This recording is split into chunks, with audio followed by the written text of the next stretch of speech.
25 runs batted in.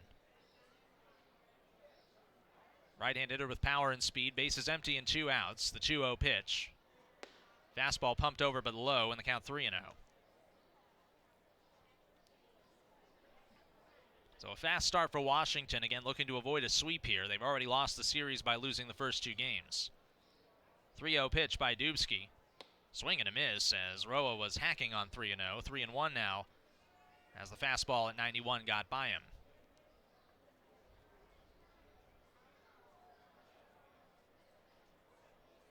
Into the line, here's the 3-1 pitch by Dubsky.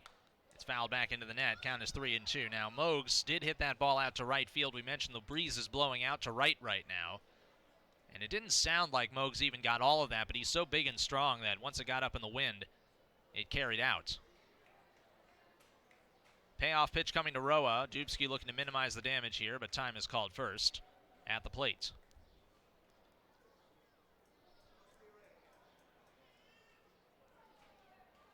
From his full windup, straddling the rubber, Dubsky deals the 3-2 pitch.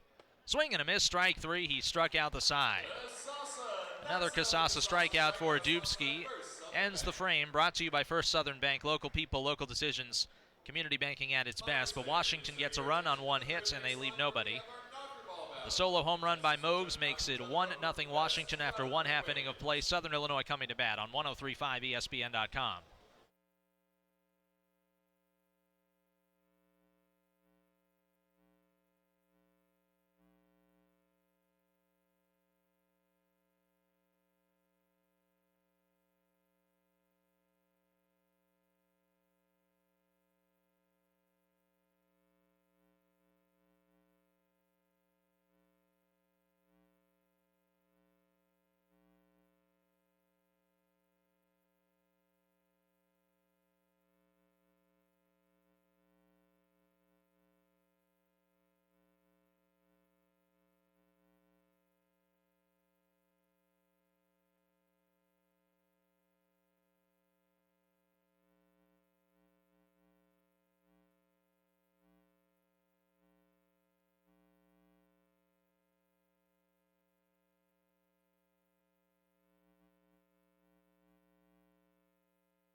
Over the 500 mark under 13th year manager and all-time Frontier League wins leader Mike Pinto. Brian Flete is the DH leading off. Jonathan Pryor is in left field hitting second tonight. Gianfranco Wawu batting third at second base. Stephen Lohr will bat cleanup and play third base. Andy Cosgrove at the catcher position hits fifth. Chris Iriart, the first baseman, will bat sixth. Jared Watkins making his second career appearance in as many nights for the Miners, but first at shortstop batting in the 7 hole. Brett Siddle, the right fielder, hits 8th, and Joe Duncan is the center fielder batting 9th. Michael Austin this year has made 6 starts. He is 2-3 with a 5.97 ERA, 36 hits allowed in 31 2/3 innings, 22 runs, 21 of which are earned. He's walked 18, struck out 28, also given up 8 home runs, which is the most of any pitcher in the league this year. 288 batting average against for Austin. And he has also thrown 5 wild pitches. His main thing that he looks to have is control over his good fastball and pretty good cutter as well. First start against the Miners for Austin as he deals a fastball over the outside edge for a strike to Flete, who has beaten the Wild Things black and blue over the last week. Batting average overall now .392 for Flete with 1 homer and 5 RBIs. The homer came earlier in this series. 0-1 showing bunt Flete. He takes up and away. And it's 1-1. For Flete against Washington this year, he has batted over .500, .522 and 23 at-bats. He has worn the Wild Things pitching staff out, going 3 for 3 with a walk last night. 1-1 is just a bit low, count 2-1. We'll give you the Washington defense in the black, red, and gray behind Austin in just a moment. Austin set to deal, and the tall right-hander's 2-1 pitch. Flete takes upstairs, and the count 3-1. Left to right in the outfield, same as usual. Baranek in left, Jenko in center, Roa in right. It's the infield that has the difference, as Wander Franco is not in the lineup tonight for the Wild Things at third base. The 3-1 to Flete. is swung on and lifted behind third base. Ranging back is Hughes. He's able to make an over-the-shoulder catch. And that retires Flete for out number one. Number 11, Jonathan Pryor. Here's Jonathan Pryor. Has struggled in this series, but the batting average now, despite those struggles, is .242 in just over 30 at-bats with 2 runs batted in. On the infield defensively for Washington, it's Shane Hughes at third base tonight, Marr at shortstop, Cox at second, Fernandez at first, Cody Erickson catching. Righty to lefty first pitch is fisted up towards second base. One bouncer to Cox, who fields and quickly throws to first in time. And now 2 outs here in the bottom of the first. Miners are down by a score of 1-0. Gianfranco Wawu's been swinging a hot bat. .292 with 5 homers and a team leading 16 runs batted in now.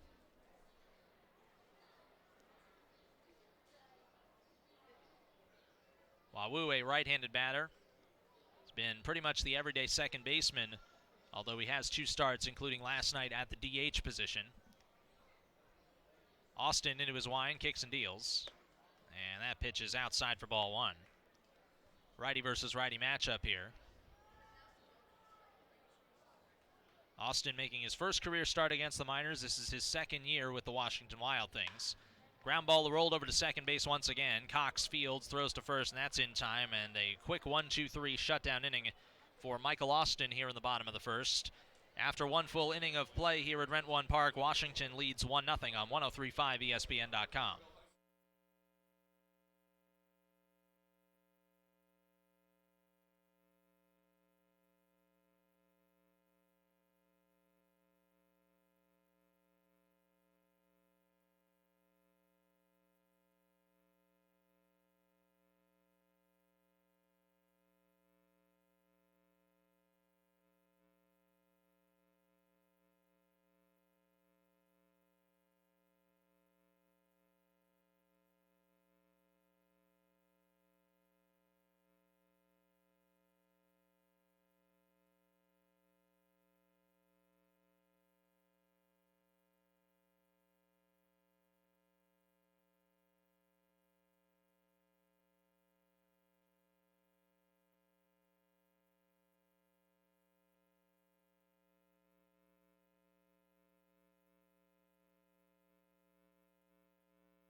Started to. Like that on occasion, I don't know.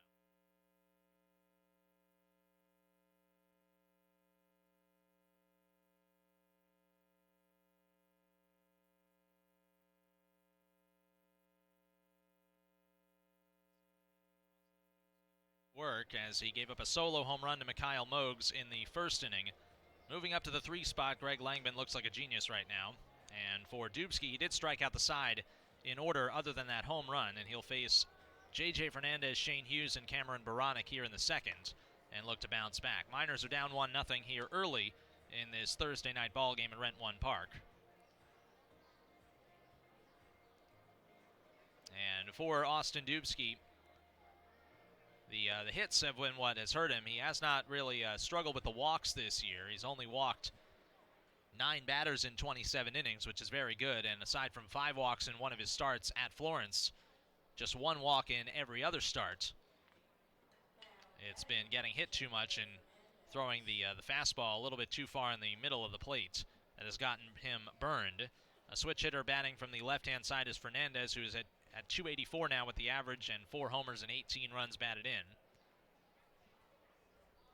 DH'd last night and was hitless against the Miners. First pitch by Dubsky. Fastball tailing outside for ball 1. Fernandez last night actually 0 for 4 with 3 strikeouts in his last 3 at-bats, 1 against Jordan Brink in the 9th. 1-0 pitch, he swings and fouls one back behind the plate third base side, out of play, strike 1. J.J. Fernandez out of Puerto Rico. First year with Washington, last year was in the Atlantic League with the travel team in the league, which they called the Road Warriors. 1-1 offering by Dubsky is a little bit high with a fastball. Count is 2-1. 6'3", 230-pound switch hitter. He's a big guy. 241 last year, hit 11 home runs and 16 doubles in 115 games. As he swings and fouls one off into the screen near the Washington dugout on the third base side, and now evens the count at 2-2. Good crowd on hand for Thirsty Thursday. Dollar beers and fountain drinks all night. 2-2 pitch by Dubsky is in on the hands, fouled away. J.J. Fernandez got a piece to stay alive. Fernandez does have affiliated experience as well, 5 years with the Twins after signing at age 18 from his home island of Puerto Rico. Here's another 2-2 pitch by Dubsky.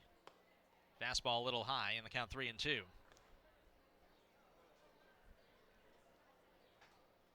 Fernandez had a wondrously great series against the Miners in Washington last week. He has been tamed for the most part this week. 3-2 from Dubsky. Just outside, and there's a lead-off walk for Dubsky. Batting number 9 is Shane Hughes. Up comes another left-handed batter, Shane Hughes. For Washington, once again, they have just 3 right-handed hitters in their lineup against a right-handed Miners starter. For Hughes, he's a .325 with 2 homers and 11 runs batted in. Moved down in the order today after going 0 for 3 with a walk and 3 strikeouts last night.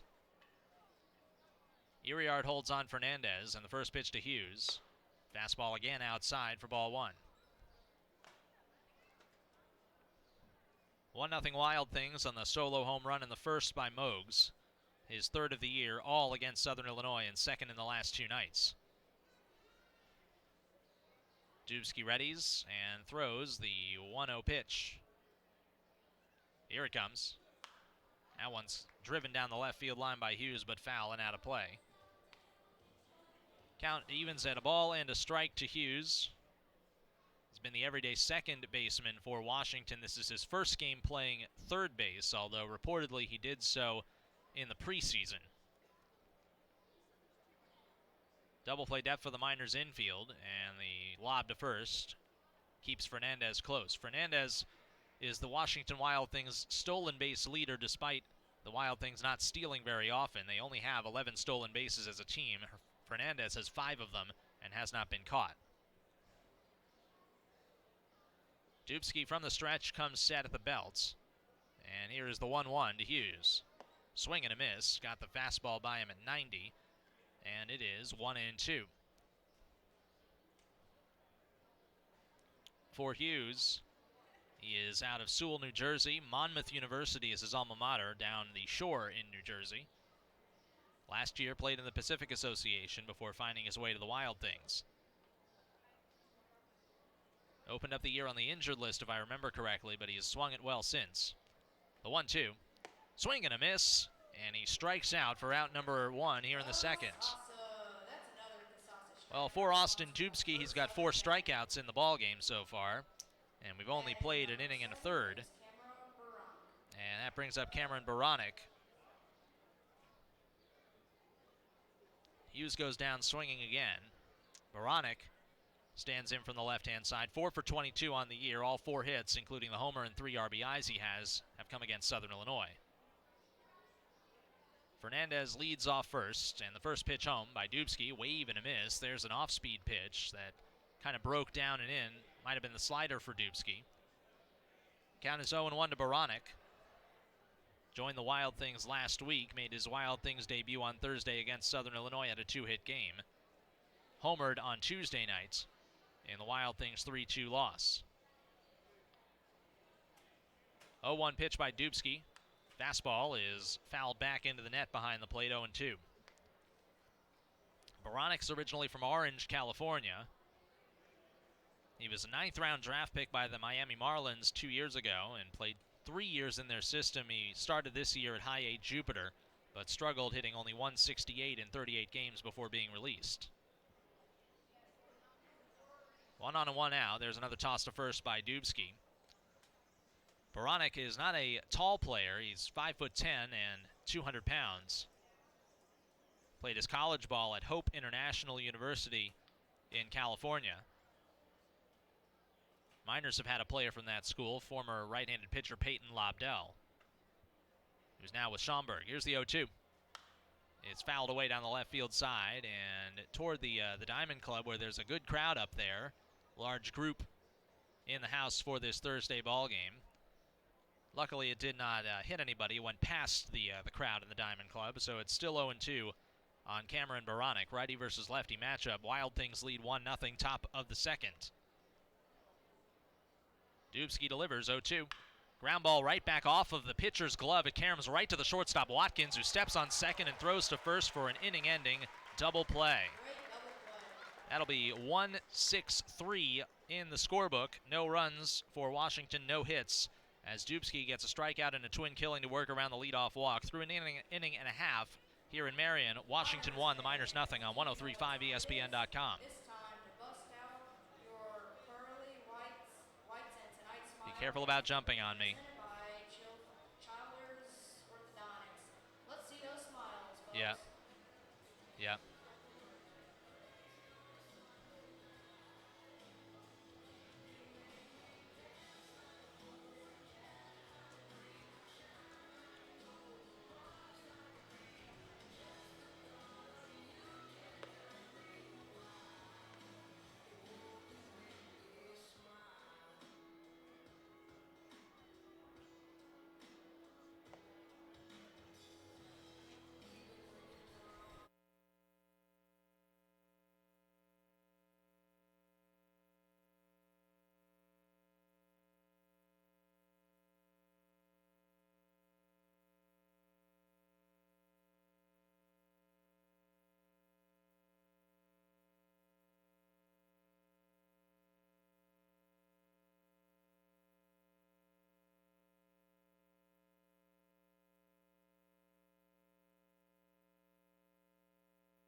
Bottom of the second, Stephen Lohr leads off for Southern Illinois. Andy Cosgrove and Chris Iriart to follow against Michael Austin. The right-hander deals. First pitch to Lohr. Fastball in for a called strike. Lohr hitting .273 with 1 home run and 11 runs batted in. Yesterday, 1 for 3 with a walk. He's walked 4 times in this series. 3 of those obviously coming in the first game on Tuesday. The 0-1. Down and away. There looked to be a slider or a cutter, something with movement away, righty to righty. 1 ball, 1 strike. Austin Dubsky doing a good job in the top of this inning. A leadoff walk, but then a strikeout and a double play. 1-1. Fastball tailing inside on Lohr, 2-1. We were talking about Austin last inning and how he's making his first career start against the Miners in his second season with the Wild Things. He's 6'4" and 225 pounds from Eldersburg, Maryland. 2-1. Lohr has to duck out of the way of the fastball on the count 3-1.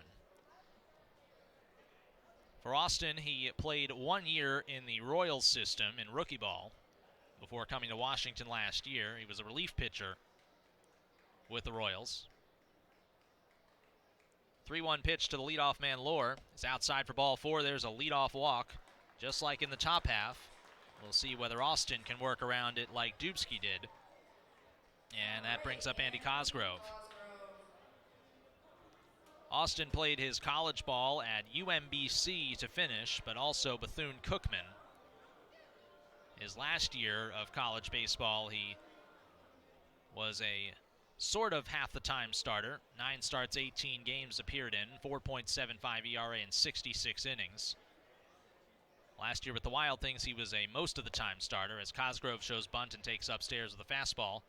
5 straight balls by Austin, and the count is 1-0 to Cosgrove, who's hitting .288 with 4 runs batted in. Got off to a really hot start with the bat, has cooled off a bit in June. Lohr off of first, held on by Fernandez. He's the tying run, 1-0 in the second inning, as there's another high and inside fastball from Austin, 2-0. Last year with the Wild Things, Austin was the winning pitcher in game number 3, the elimination game of the division series against Evansville. 14 games overall, 12 starts in the regular year, 3-3 with a 4.07 ERA in 70 2/3 innings. He struck out 63, walked 25. 2-0 fastball is fouled back into the high screen by Cosgrove. Little off-speed pitch there. Cosgrove stayed on it, saw it pretty well. 2-1 the count. Chris Iriart, the on-deck hitter. Miners with their first base runner leading off here in this second inning. Austin from the stretch, slightly bent at the knees, brings it home. There's a bunt up the third base side, charging in Hughes. Bare hands, flings it down to first. It's not in time. Cosgrove beat it out, and he just surprised everybody with a bunt single. And so the Miners have their first 2 batters on base here in the second inning. And here is Chris Iriart, the power threat from the right-hand side, who probably has faced Austin before as a member of the Normal Corn Belters last year. Iriart in his last at bat last night doubled off of Zach Strecker, finished 1 for 4, tried to score from third later in the inning, but was thrown out at the plate. And overall, 104 with 1 home run and 6 runs batted in. A chance to move some base runners here with nobody out. Lohr at second, Cosgrove at first, in the first pitch by Austin, ripped on and missed. Count is 0-1. That's what Iriart does. He swings hard, has a lot of power, has not made a ton of contact this year. Iriart with the 1 home run, 4 doubles, so when he does make contact, more than half the time it's gone for extra bases.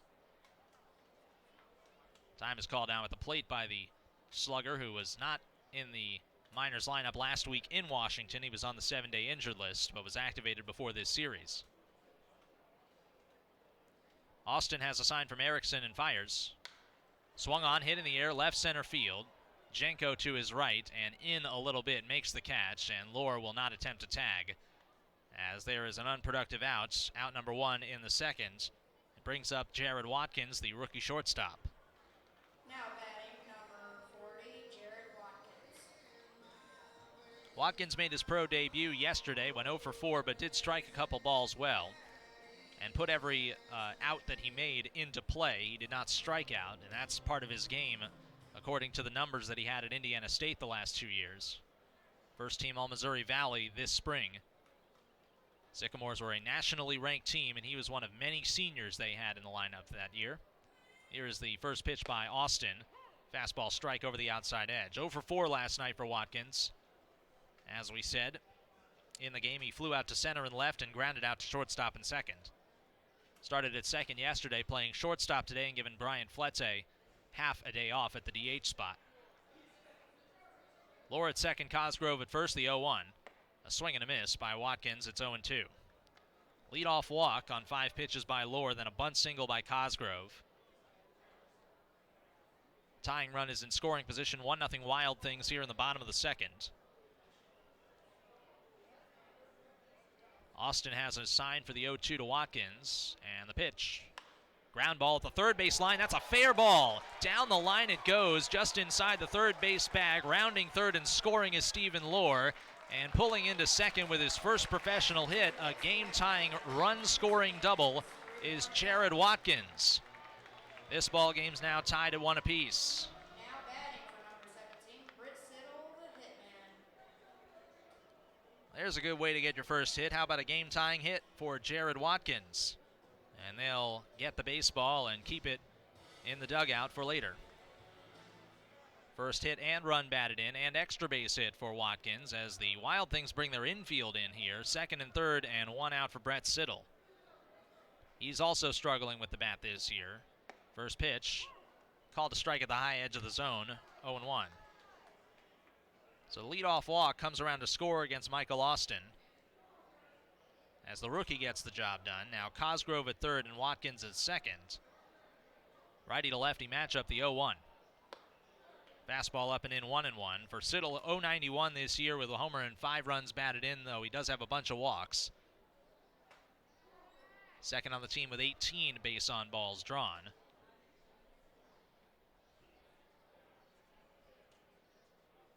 Austin readies and throws the 1-1 pitch. Fastball just inside, and the count 2-1. Siddle starting in right field. Whenever he's started a ball game for the Miners, it has been in that position. He's got a good arm out there. Helped save the day at Lake Erie this past Saturday with his throw into Lord, the first baseman at the time, and his relay to the plate was perfect to cut down the tying run in the ninth. A swing and a miss on the off-speed, up and away, makes it 2-2. That gave the Miners a road series win over the Lake Erie Crushers, and combined with this series, they won 4 of their last 5 games overall, entering this game going for a sweep of Washington. Infield in for the Wild Things, tied at 1, bottom 2. 2 on and 1 out. Austin's 2-2 is a breaking ball elevated, and the count now 3 balls and 2 strikes. There is a helicopter flying nearby. It's headed toward the Black Diamond Harley-Davidson pad over to the third base side of the stadium. Not in the stadium, but over the third base wall. 3 balls, 2 strikes to Siddle, and the payoff pitch is swung on and ripped foul down the right field side and well out of play. Bouncing off of the bathrooms down there and caroming into the hot corner. Still 3-2 to Siddle. There is a base open for him, but Joe Duncan on deck. If you're Austin, you likely want to come right after Siddle here. Cosgrove off a third, and Watkins off a second. Another 3-2, and there's a fastball low. He walked him. Second base on balls of the inning for Michael Austin, and the bases are loaded with 1 away for Duncan. He's batting .222 with 12 runs batted in. Got the day off from the starting lineup yesterday for the first time that I can remember. He's been the everyday center fielder for the last season and a half. And out to talk is Erickson with the starting pitcher Michael Austin. Duncan has hits in his last 2 at-bats officially in this series.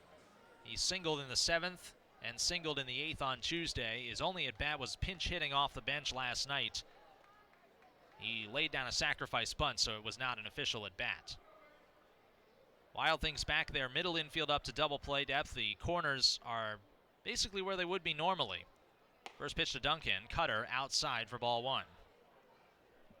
Duncan with the bases loaded this year has had 5 opportunities, 5 at-bats. He has 2 hits and has driven in 6 in these situations. Half of his runs batted in have come with the bases loaded.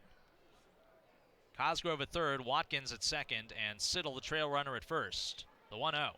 It's fouled back, 1-1. Tied at 1 here at Rent One Park in the second inning on this beautiful, gorgeous Thursday night. A lot of fans enjoying the great weather here. 72 degrees at first pitch, maybe a degree cooler right now. Especially on the infield with the shadows covering that part of the playing surface. Fastball, broken bat, liner foul outside of first. That makes it 1-2, and Duncan will also need a new stick.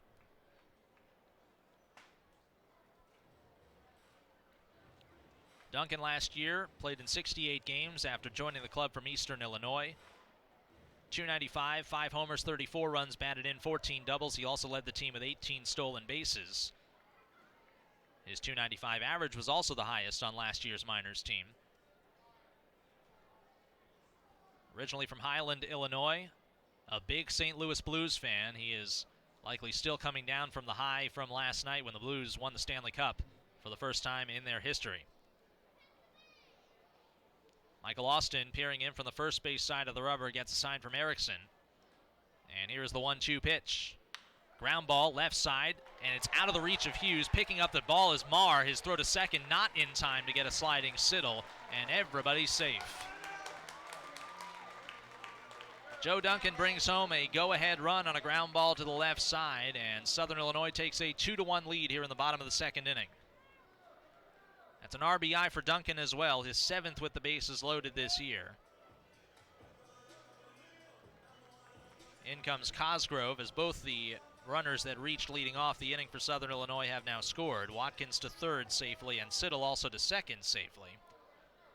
And here's Brian Flete, the Wild Things killer himself. Did pop out in his first at-bat today, but again, over 500 with the batting average this year against Washington as he lines one softly over the shortstop into shallow left. Another base hit. Everybody moves up one bag. Scoring is Watkins. It's an RBI single for Bryant Flete, and the Miners have a 3-1 lead here in the second inning. Let's hear it, Miners fans. Number 11 batting is Flete got a first pitch Pryor. fastball, and he did not miss it. He picks up his 6th run batted in on the year and keeps the line moving. Siddle now at third, Duncan at second, and Flete at first. For Jonathan Pryor, the 8th man to bat in this inning. Austin retired the side in order in the first on 8 pitches. He's run into trouble here in his second inning of work. Another righty versus lefty matchup. Pryor is 0 for 1 with a ground out to second. The pitch. Swing and a miss on the fastball, 0-1.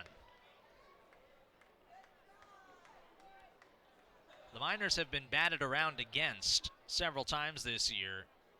I can count on one hand the times they've batted around. It hasn't happened too often. If Pryor is able to get on, it'll happen again. Here's the pitch. Another fastball. There's another strike on the outside edge that time. 0-2 to Pryor. Inning got started with, guess what? A leadoff walk. Then a bunt single by Cosgrove. Iriart flew out to center. Watkins snuck a double inside third base for his first professional hit to drive in a run. Then a walk to Siddle and a bases-loaded fielder's choice by Duncan, as Pryor fights one off and stays alive at 0-2. And then first pitch after that, the RBI single by Flete.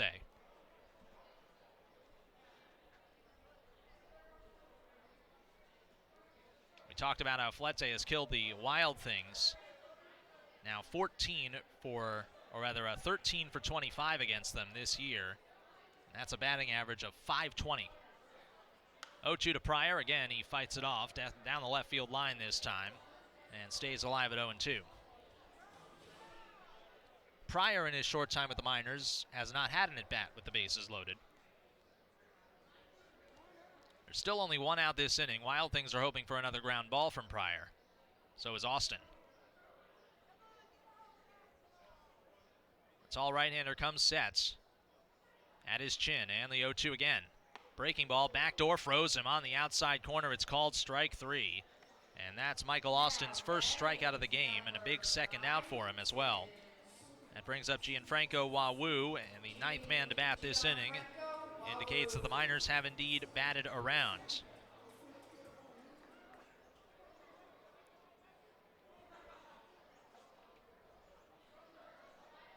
Again, I'll have to look up if the Miners have batted around at any other point this year.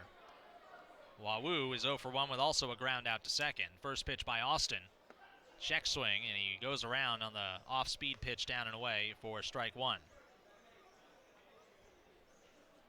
For the Miners, I'm flipping through my book here. They've nearly batted around a couple of times. That big blowout win in Evansville on opening weekend, they sent 8 men to the plate twice, but never batted around. 0-1 pitch. Fastball banged up the middle. That could sneak into the outfield. It does. Past the lunge of Cox. It's a base hit for Gianfranco Wawu, and it brings home Siddle and Duncan from third and second. A 2-run single as Wawu stays hot, and the Miners have scored 5 runs in the bottom of the second to take a 5-1 lead over the Washington Wild Things. Even if Cox would have been able to glove that baseball and keep it on the infield, it only would have saved Washington 1 run, as everyone would have been safe otherwise. Wawu now picks up his team-leading 17th and 18th runs batted in. And this inning continues for the man who began it, Stephen Lohr, with a walk.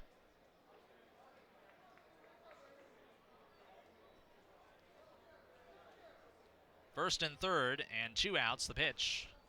A strike on the inside corner, 0-1. How about the Miners with this big inning?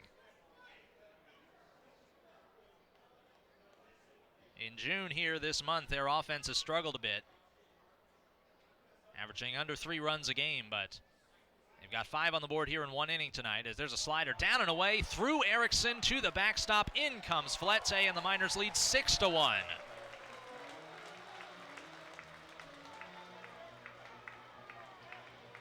Things have snowballed badly on Michael Austin and the Wild Things here in the second. A wild pitch there. And also going down to second base is Wawu. He's now on with 2 outs. 6 runs in this frame. Here's the 1-1 pitch to Lohr. He takes a strike, 1-2. One strike away is Austin from ending this inning. And we mentioned how the Miners offense has struggled in this month. This year, they hadn't scored more than 4 runs in any inning before tonight. Huge lead for Wahoo off of second base. Here's the 1-2. It's not made. Stepping off is Austin to try and get the lead a little less from Wahoo.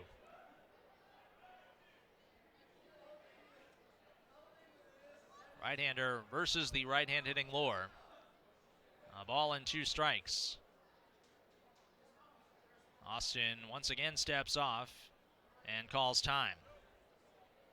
Wild Things middle infielders are nowhere near second base, so Wahoo can almost walk halfway to third if he wants. Here's the 1-2. Fastball up, 2-2. 6 runs in here in the second inning. Miners have a 6-1 lead, going for a sweep of the struggling Washington Wild Things. A big inning here at Rent One Park. The 2-2 pitch. Lohr swings and shoots one off the end of the bat into center field. That'll dunk in for a base hit. Rounding third, Wahoo. He's coming home. The throw from Hughes is cut off. It is an RBI single for Stephen Lohr, and the inning continues as the Miners have plated 7 and lead 7-1 in the second inning. I should talk about the throw from Jenko, not the throw from Hughes, and out comes Greg Langman to the mound. He's going to make a move to the bullpen here. Michael Austin, who retired the side on 8 pitches in order in the first, is done after just 2 outs and 10 batters faced here in the second. We'll take a break for the pitching change, and we'll be back after this on 103.5 ESPN.com.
And again, they're still going. There are 2 outs in this frame. First pitch to Cosgrove is a strike at 74 miles an hour from the soft-tossing Lapiana. That may have been the breaking ball, but we'll see. This is the first time the Miners have seen Lapiana. Lefty to righty matchup, and the pitch.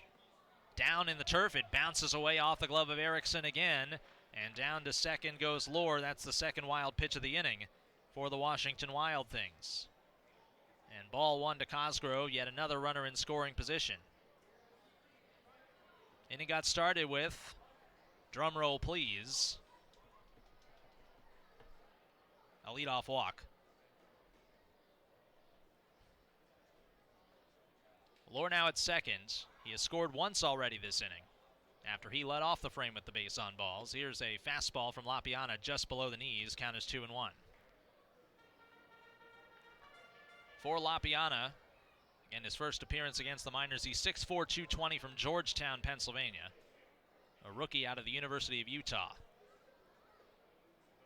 The 2-1. Line shot right field. There's another base hit.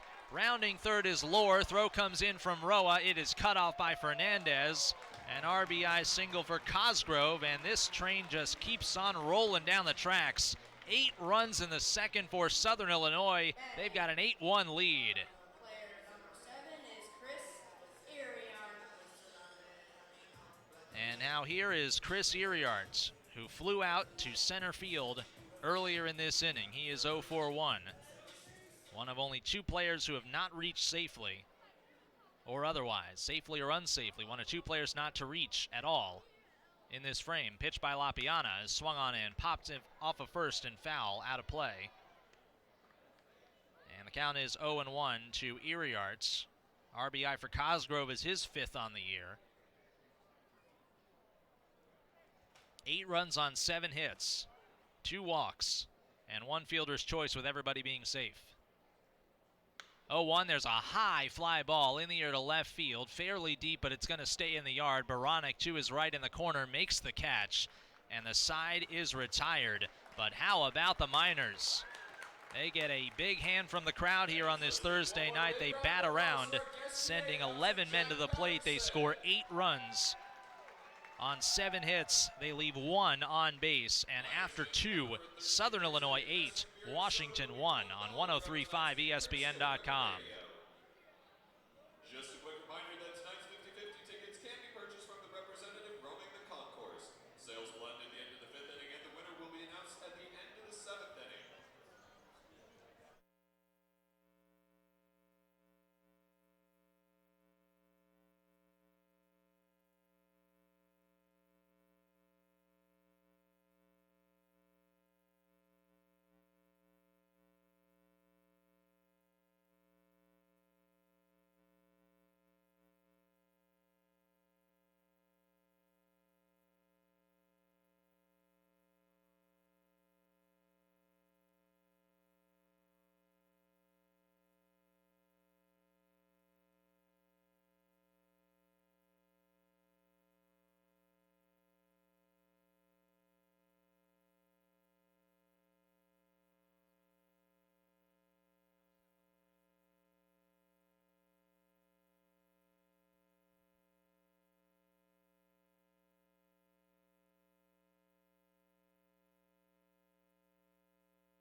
Back here at Rent One Park, and this game is now 8-1 Miners. First pitch by Austin Dubsky to Ryan Cox is a strike down Broadway, 0-1. Or correction, this is Brett Maher, not Ryan Cox. Maher will be followed by Cox and then Sage Jenko. Righty versus righty, the 0-1. Low and inside for ball 1. 176 for Maher with 7 runs batted in as the Miners batted around and scored 8 runs in the second inning. One of their biggest innings in recent years, certainly the biggest this year, as Maher fouls one away into the screen for a 1-2 count. Previous high for a Miners inning this year was 4 runs, as they sent 12 men to the plate last inning. Tapper over to the third baseman Lohr, who gloves it, throws down to first in time, 1 away. Now batting for 2, Sage All the runs charged to the starter in Michael Austin, who lasts just an inning and 2/3, gives up 6 of the 7 hits, and all 8 runs, all earned. He walks 2, including the leadoff man in the big inning, and strikes out 1. Now here is Ryan Cox after the 5-3 ground out by Marr. He's hitting 195 with 1 run batted in from the left-hand side as Dubsky fires. Fastball lifted in the air, shallow left, racing in into a dive is Pryor. He can't get it. Just out of his reach. He pops up, fires to second, offline and off the glove of Wawoo. Picking up the baseball, backing up the play was Iriarts, and that is a double for Ryan Cox. That was nearly a spectacular diving catch by Jonathan Pryor. Anyway, here is Sage Jenko.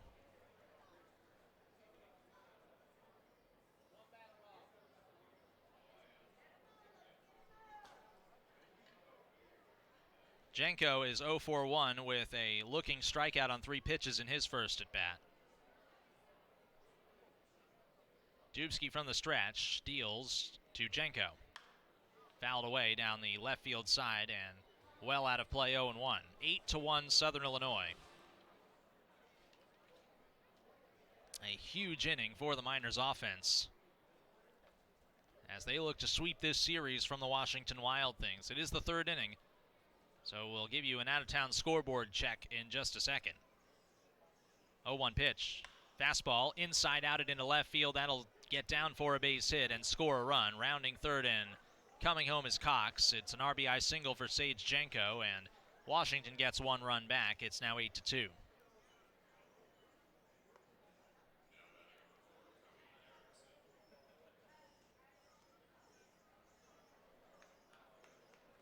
So the Wild Things get up off the mat, so to speak. For Jenko, he has struggled against the Miners this year. That's his first hit of the series. Erickson also struck out against Dubsky in the first. He's 0-for-1. Righty to righty, here's the first pitch. Fastball driven to left center field. This will get down in the gap for a base hit, and it will bounce toward the warning track, cut off by a hustling Duncan. Rounding third is Jenko, and he'll score easily. Erickson with an RBI double. It's now 8-3.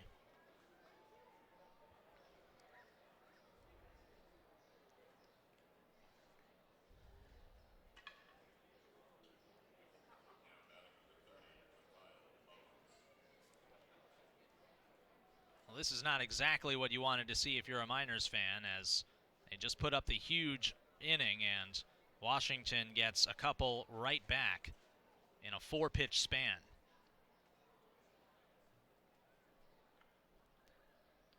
Here's Mikhail Mogs, 1-for-1 with a solo home run off of Dubsky in the first.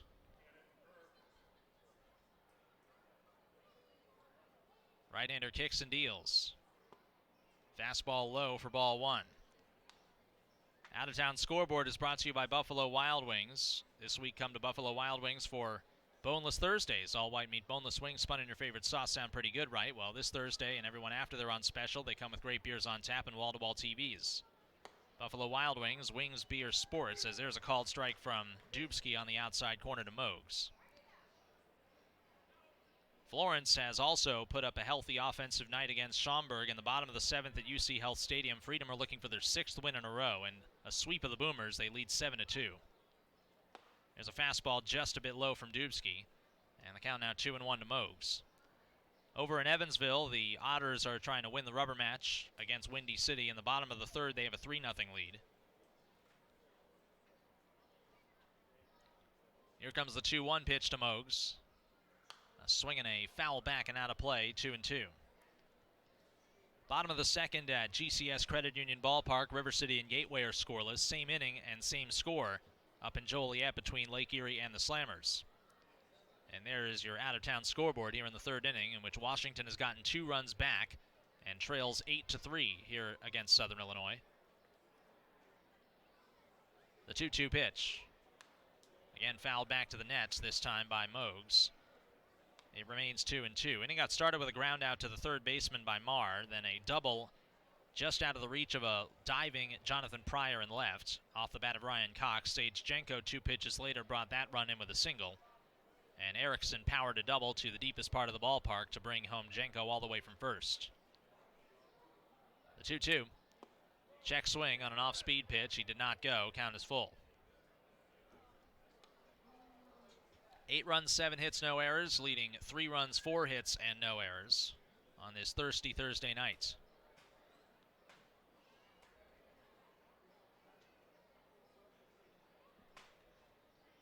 Hector Roa in the on-deck circle. 1 on and 1 out here for Washington.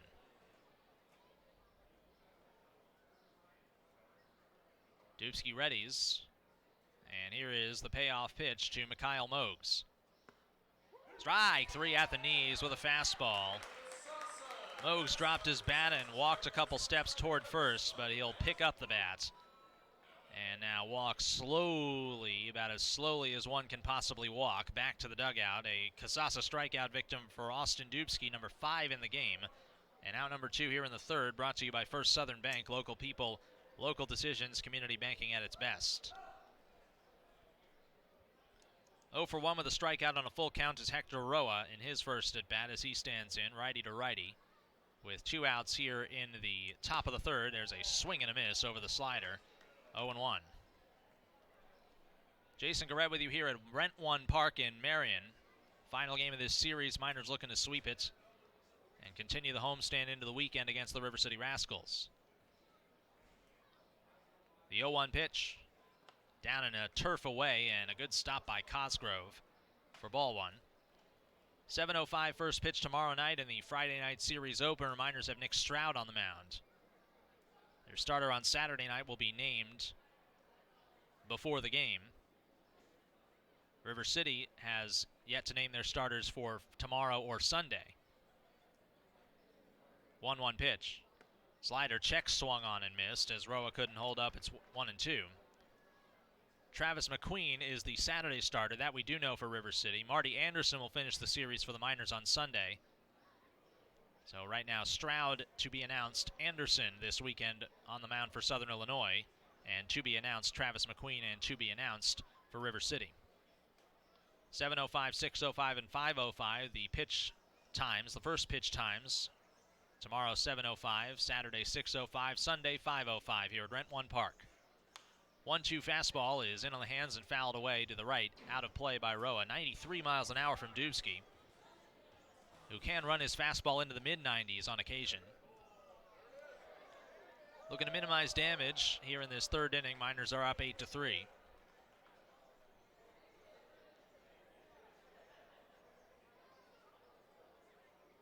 Erickson at second base, and the 1-2. Slider tapped back toward the mound. A leaping stop by Dubsky. The 6'4" right-hander used all of it to snag the baseball off the bat of Roa. He underhands to first to end the inning. 2 more runs for Washington on 3 hits. They leave 1 more on base. After 2.5, it is now 8-3 Southern Illinois on 103.5 ESPN.com.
Bottom of the third inning, Miners 8 and Washington Wild Things 3.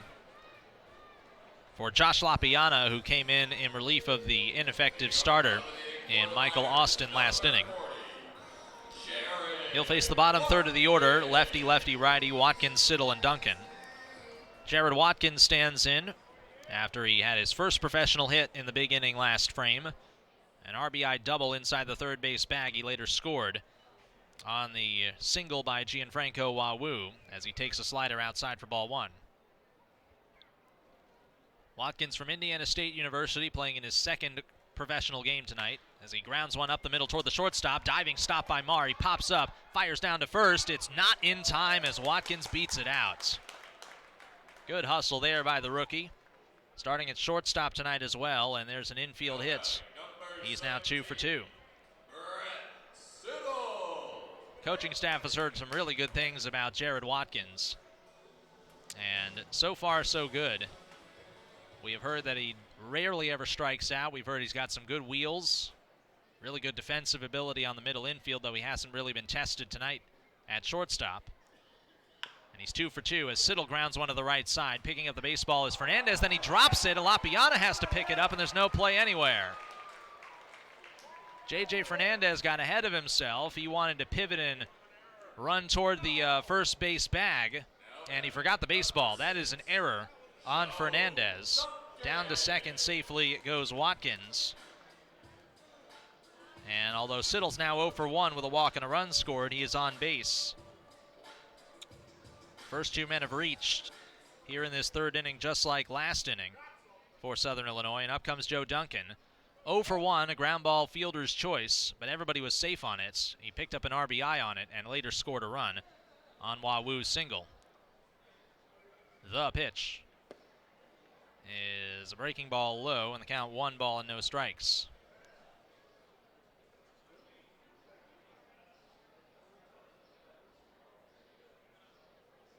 I believe I mentioned Watkins also came around to score on Wawu's single. That's incorrect. He came around to score on Flette's single as the Miners had 7 hits in the second inning. Tough to keep track of them all. Here's the 1-0. And there's a called strike on the inside corner, 1-1. So Duncan would love to move the base runners here. Washington got 2 runs immediately right back in the top of this inning, and now the Miners would like to tack on some more to this 5-run lead. Still early in this ball game. Lapiana's set. Here's the 1-1. Off speed just inside, and the count 2-1. Josh Lapiana on in relief, and he's going to be asked to give Washington some innings. They head up to Joliet next for the weekends. A rookie left-hander, played 3 years in college at the University of Utah. Left-hander is set at the belts. Here's this 2-1. Duncan takes inside again. The count 3-1. Lapiana did struggle in terms of ERA in his senior season in 2018. 15 games, 6 starts, 2-4. His ERA was north of 7.5. Struck out 38 and walked 26 in 52 2/3 innings. Runners off first and second. Nobody out. The 3-1. Fouled back to the net. Big swing by Duncan there. He got a pitch that he could handle, but just missed it. 3-2. When you look at numbers from college baseball that is in the up high on the high plateau in Arizona and New Mexico and Utah and Colorado, you have to take those ERA numbers with a little bit of a grain of salt because the ball travels so well at the higher elevations. The left-hander's 3-2 is not made. He steps off, pivots towards second base, and holds Watkins close.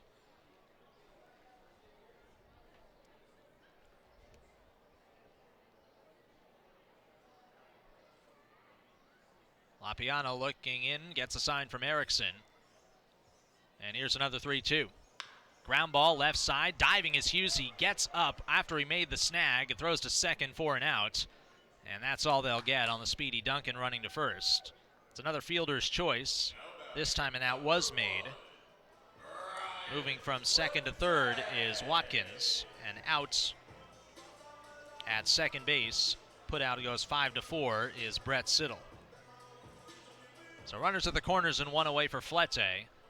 1 for 2 with an RBI single and a run scored already tonight. Batting average of .520 in now 6 games against Washington over the last week. Frontier League's leading qualifying hitter entering play today with .392 on the batting average front. Lefty to lefty, pitch by Lapiana. Breaking ball through the front door for a called strike. Flete, the Miners' regular shortstop this year, DHing today. Duncan takes his lead off first. There's another breaking ball, that one inside around the plate from Lapiana. It is 1-1. Lapiana didn't play all 4 years of his eligibility at Utah. He spent 1 year at Akron in 2015. There's a reason he had to transfer, though. Here's the 1-1. Fastball yanked down and away, ball 2. The reason he had to transfer was the program was discontinued. There's nowhere for him to play, so he had to move on. Found the Pac-12 and the Utes. Watkins at third, Duncan at first base, held on by Fernandez. Here's the 2-1. Flete checks his swing, but it's a called strike on the off-speed again from Lapiana, 2-2. Inning got started with an infield hit to the shortstop by Watkins, and then an error on Fernandez at first. Put on an additional runner before the fielder's choice. 2-2 is popped up, left side of the infield, drifting into the outfield, racing in Baranek, calls off Marr, the shortstop, and makes the catch. There's out number 2. And that will ensure that if any runs score this inning, they'll be unearned against Lapiana due to the error.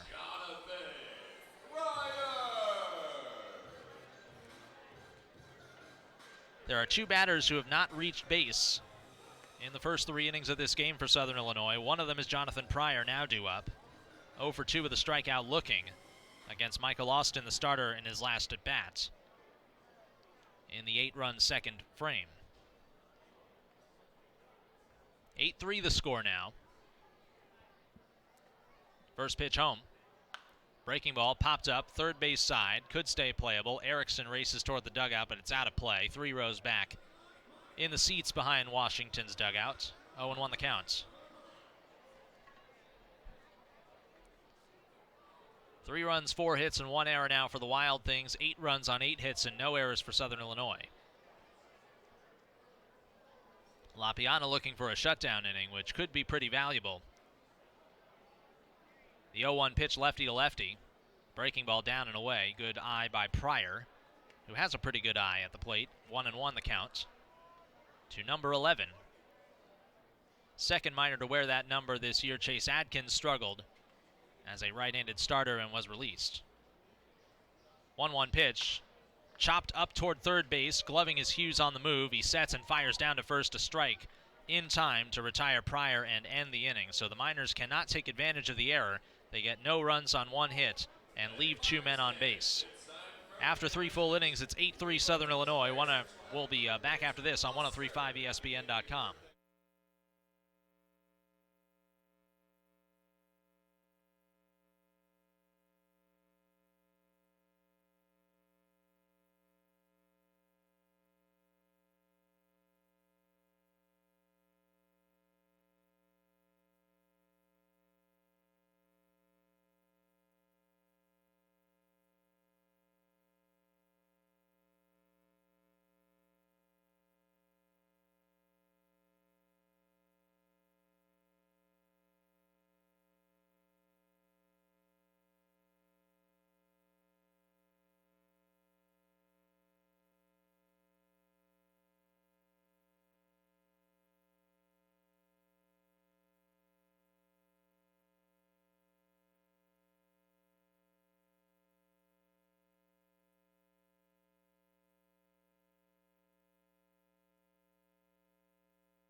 plate and scored 8 in the bottom of the second to knock out the starter Michael Austin.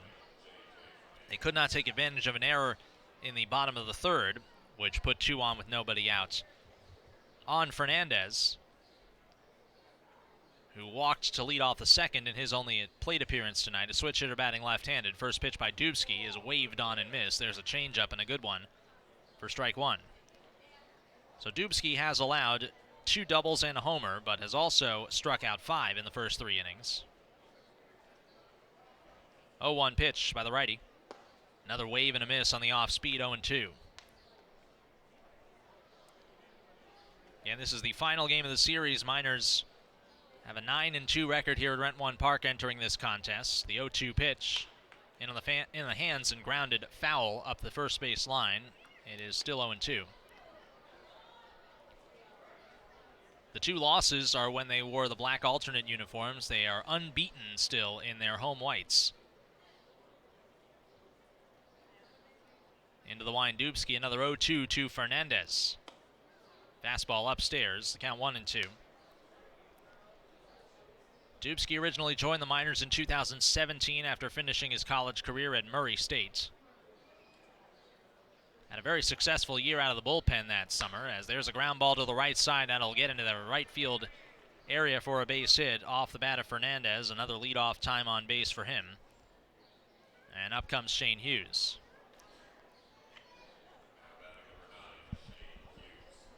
In 2017, 27 games, 2 starts. As a rookie, he went 3-1. Dubsky did with a 3.19 ERA. Less than a hit per inning, 42 hits in 53 2/3, and struck out 58. First pitch to Hughes, 0 for 1 with the strikeouts, is off speed and in there for a called strike 1. He made a start on the season's final day against the River City Rascals in O'Fallon and took a no-hitter into the 7th in that game. 0-1 pitch to Hughes. Swing and a miss on another off-speed pitch, 0-2. In the offseason that followed, he had a minor procedure on his elbow. Started the year in the bullpen in 2018, worked his way back into the starting rotation. Dubsky holds the set, now delivers. Low and inside, it gets away from Cosgrove, down to second easily. Fernandez on a wild pitch for ball 1.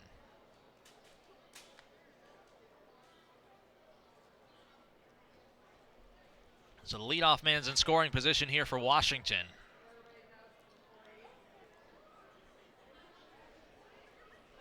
Hughes still behind 1-2. Last year for Dubsky, 7-4 record. Winning his final 4 starts of the year, finished with an ERA of 5.05 in 16 games.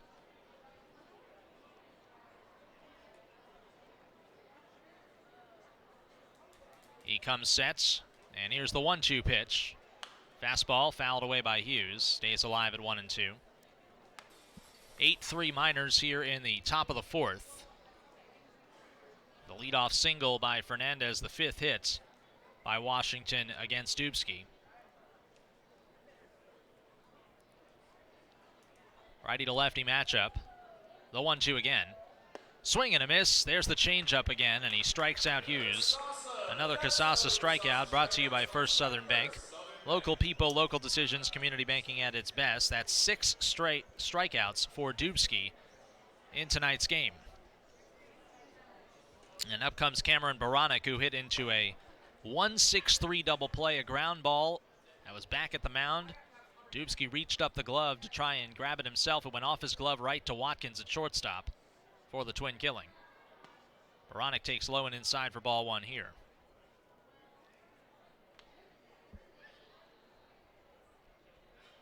Miners entering play today in second place in the West Division by themselves for the first time since mid-August last year. 1-0 pitch by Dubsky. Baranek swings and grounds one sharply foul toward the on-deck circle. It eluded everybody there. Strike 1. For Southern Illinois, they have been pretty much in 4th place in the division, but have been within striking distance all year long. The West Division has been a very close division this year, as it was last year. Dubsky readies, and the 1-1 pitch. Baranek swings and misses. That was something off speed, low and in on the left-handed batter. And the count is 1-2. You look at the day-by-day for Southern Illinois. They had been in 4th place, 3rd place for one day, but basically 4th ever since May 25th.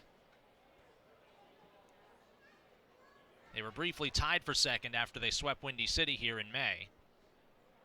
So the 1-2 is another breaking ball, swung on and missed, strike 3. Back-to-back Kasasa strikeouts for Austin Dubsky, and there are 2 outs now with a man at second base in the 4th. And that is, of course, brought to you by First Southern Bank. Local people, local decisions, community banking at its best. Brett Maher now the batter. He grounded out to 3rd in his first at-bat, but back to the standings. The Miners obviously started the year by losing 3 of their first 4 and 4 of their first 6, all on the road, as that pitch is down and away for ball 1 to Maher, righty versus righty. Then they swept Windy City and were tied for 2nd and just a half game back of 1st after they did it, but then they lost the following day and split a doubleheader, and then they ended up tied for 4th, just 1 game back. 1-0 fastball is fouled away down the right field side, 1-1 the count on Brett Maher. The Miners haven't been too low on the year. They haven't been too high.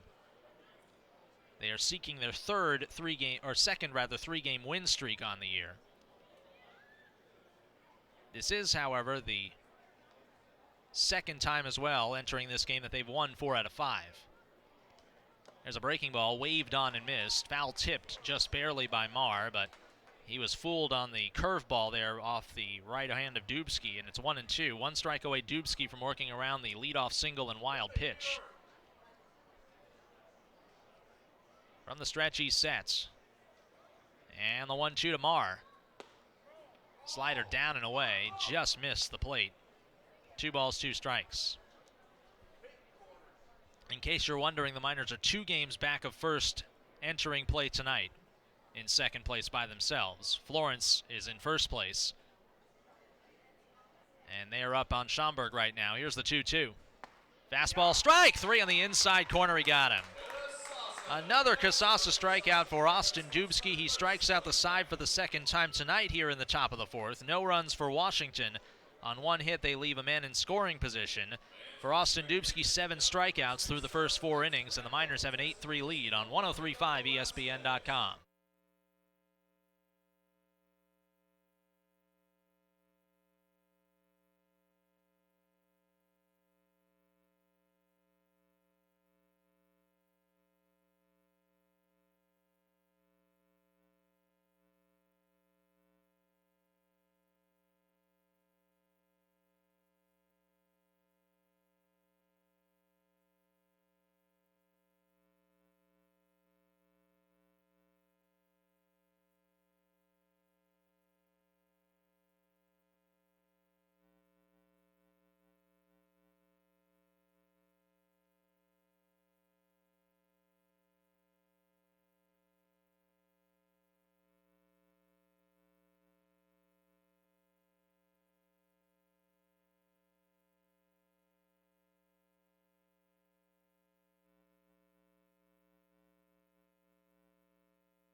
Back here in Marion, it is 8-3 Southern Illinois. Bottom of the 4th, Gianfranco Wawu leads off and takes a ball outside from Josh Lapiana, the left-handed reliever for Washington. Ball 1 to Wawu. He is 1 for 2 with a 2-run single and a run scored in the Miners' big 8-run second inning,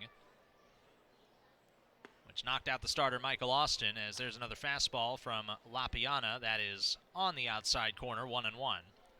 Wawoo will be followed by Lohr and Cosgrove, all right-handed hitters in this frame, as there's a breaking ball down and away. Count is 2 balls in to strike on Wawoo, the Miners' second baseman. Miners are out hitting Washington 8-5. Austin Dubsky with a scoreless top of the fourth. He struck out the side and now has 7 Ks in the game. Ground ball banged to deep short, backhanded by Marr in the hole. Throw down to first on one bounce in time. Nice play by the Washington shortstop for out number 1. Now batting, number 4, Stephen Lohr. And here is Stephen Lohr. Lohr batted twice and reached base twice in the big second inning. He led off the frame of the walk, scored on the RBI double by Jared Watkins, which at the time tied the game at 1. And then an RBI single, and then another run scored later in the frame. Pitch is a breaking ball low and inside, 82 miles an hour from the left-hander Lapiana. 1-0 to Lohr. Miners' third baseman also has played first this year, as there's a swing and a miss, 1-1. He played first when Chris Iriar was on the injured list this past road trip at Lake Erie and Washington, and played a darn good first base as well. Lapiana sets at the belts, and he brings home the 1-1. Well-located fastball on the inside black of the plate. It's 1-2. 8-3 Southern Illinois, last of the fourth. Beautiful night for baseball. 72 degrees at first pitch, and sunny. Another breaking ball. This one backdoor is fouled away by Lohr. He got a piece to stay alive as it flew out of play down the right field side.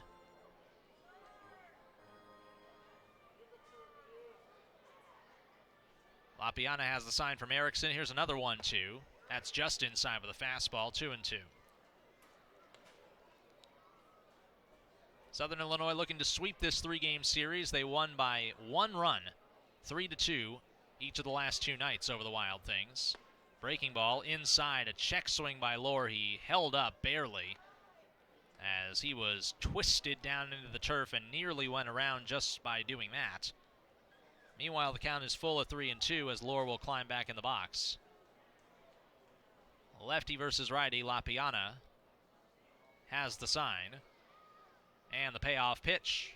Ground ball hard to third, gloved by Hughes. Sets, throws down to first, on target and in time. 2 up, 2 down for Lapiana and the Wild Things here in the top of the fourth.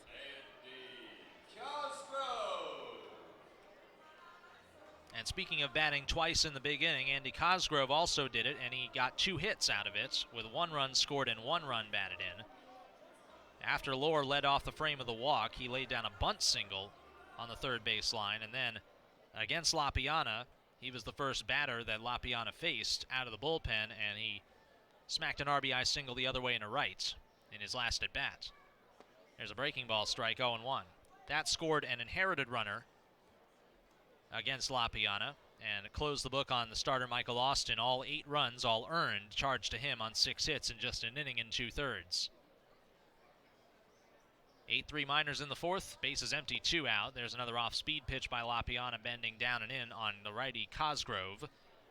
1-1 the count as we have passed the top of the 8 o'clock hour. The 1-1. Fastball grounded to the left side again, and a nice stop by Hughes with his glove above his shoulder. He throws down to first. That's in time. And so a number of impressive plays by the Washington infield there. A 1-2-3 inning for Lapiana, all on ground balls to that side. After 4 full innings at Rent One Park, Southern Illinois 8 and Washington 3 on 103.5 ESPN.com.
5-3 lead over the Washington Wild Things. Austin Dubsky back to work. And he will face Ryan Cox, Sage Jenko, and Cody Erickson, two left-handers followed by a righty.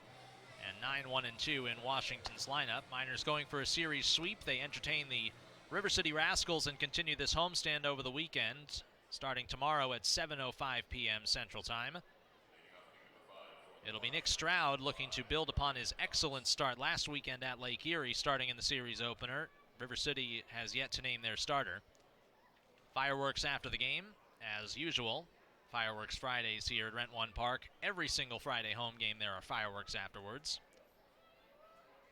1-for-1 with a double and a run scored is Ryan Cox, and he takes a fastball inside for ball one. His double was just out of the reach of a diving Jonathan Pryor. He nearly made the catch in left field going toward the line, but just couldn't hang on. 1-0 is low and in, 2-0. Saturday, Minor starter has yet to be announced, and it'll be right-hander Travis McQueen starting that game for River City. That'll be a 6:05 first pitch. 2-0 pitch is just low and in again, and the count 3-0. That'll be Star Wars night as well here at the ballpark. 3-0 by Dubsky. Caught the outside corner. Cox thought it was outside. Andy Dodonis thought it got the edge there. 3-1 as Cox stands back in. Dubsky winds and fires the 3-1 pitch. Fastball line toward the third base line. It's just foul, just by maybe an eyelash. Lohr could not make the play on it. He was too far off the line. And so Cox, who hit his double that same way back in the third inning, he now will stand in and see a 3-2 pitch. Homestand will conclude on Sunday at 5:05 on Father's Day. Marty Anderson takes the ball for Southern Illinois. Another River City starter yet to be named will oppose him. Payoff pitch, swung on, ground ball left side, and a base hit past a diving Watkins. So Cox has gone the other way now, successfully twice and unsuccessfully once. Another leadoff base runner for Washington.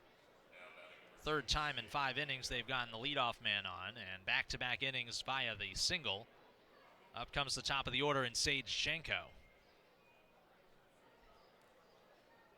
All games, home and away, can be heard right here on 1035ESPN.com, or if they're at home, you can also watch them on our YouTube channel, SI Miners. Righty to lefty, Jenko 1-for-2 with an RBI single in his last at bat. He takes strike one, 90-mile-an-hour heater down the middle at the knees. 8-3 Southern Illinois. 6 hits now for Washington, 8 hits for the Miners. Iriart holds Cox close over at first, and the pitch is whacked in the air deep to left field. Backing up on it, Pryor has the room, on the track, makes the catch. And Jenko is retired for out number 1 here in the top of the 5th.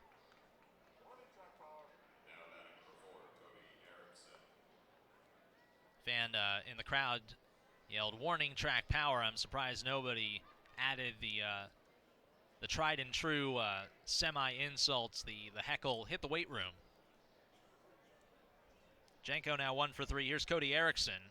Powered a double to left center field and scored a run, or drove home a run rather, in his last at bat. First pitch righty to righty from Dubsky is swung on and foul ticked back to the screen off the end of the bat. Cody Erickson, a former Normal Corn Belter. He was teammates last year with Miners first baseman Chris Iriart out of Cave Creek, Arizona. Hit .236 last year in 64 games with Normal, but batting average way up there this year in the high 300s. Runner goes. Fastball swung on and missed. Throw down to second from his knees from Cosgrove is not nearly in time, as Cox got an excellent jump and steals the bag. It's now 0-2 to Erickson. A rare stolen base against Cosgrove, but again, with that jump, anybody could have stolen. That's stolen base number 1 on the year for Ryan Cox, and for the second inning in a row, the Wild Things have their leadoff man in scoring position. This time with 1 out. It'll be an 0-2 to Erickson, and Dubsky fires. Just low and outside with the slider. That's the same pitch that he threw to Erickson last time. Ball 1 this time, though.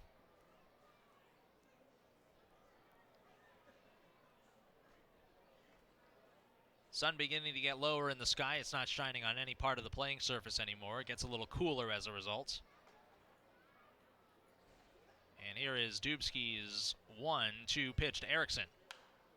It's fouled away. Another breaking ball. That one elevated a little bit.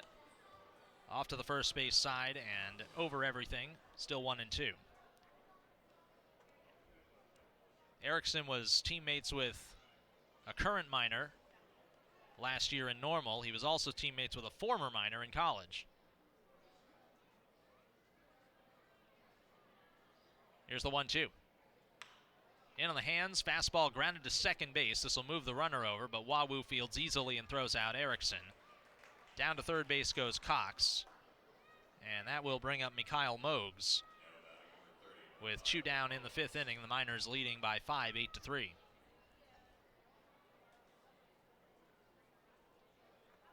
Mogues has homered and struck out looking in this game. He's 1 for 2.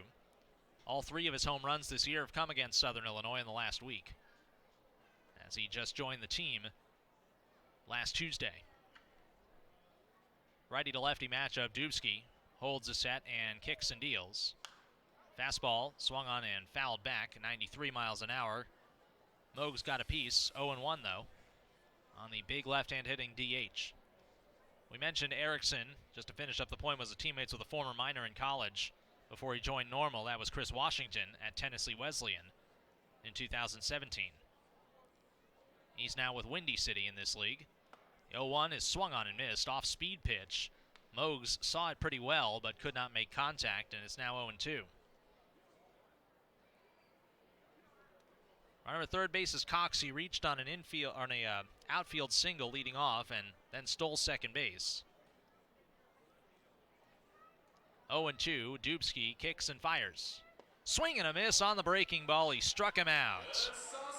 That's the 8th Casasa strikeout of the game for Austin Dubsky in the first 5 innings, and he works around the leadoff hit again. And that's brought to you by First Southern Bank. Local people, local decisions. Community banking at its best. Through 4 innings and a half of play here at Rent One Park, it is still 8-3 Miners on 103.5 ESPN.com.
Bottom of the 5th inning, Miners up 8-3 over the Washington Wild Things, going for a sweep here at Rent One Park. Chris Iriart leads off 0 for 2 with a couple of flyouts as he drives one down the left field line, but foul. That had home run distance, but just out in front of the pitch by Lapiana was the Miner first baseman for strike one. Iriart's first 2 at-bats were both in the 2nd inning. He made 2 outs in the frame. And apparently Iriart broke his bat there. He got a new one. Still looking to get that power bat of his going, and he is putting in the work. I see him working diligently with hitting coach Steve Marino to try and get his swing right. Led the Frontier League with 25 home runs a year ago. with the normal Corn Belters, and about half of them were on the road away from that hitter-friendly ballpark at the Corn Crib.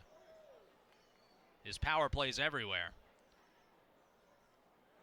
Lefty to righty matchup here. Here's the 0-1. Way outside, past the glove of Erickson, but nobody on base. Ball one. For Southern Illinois, LaPiana has settled in a little bit. He has retired the last four batters on ground balls to the left side of the infield. 1-1, backdoor breaking ball at the knees, strike two.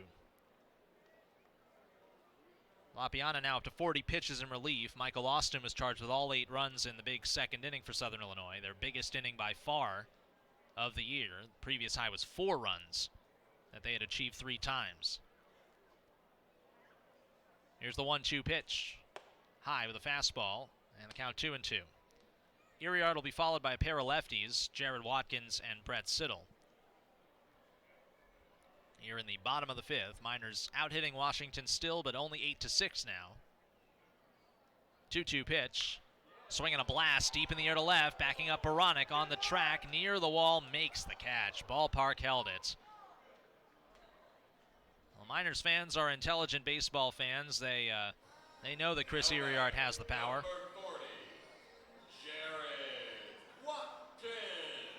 Got into one there, but just not barely deep enough, and here is Jared Watkins. You heard off the bat a fan go, yeah.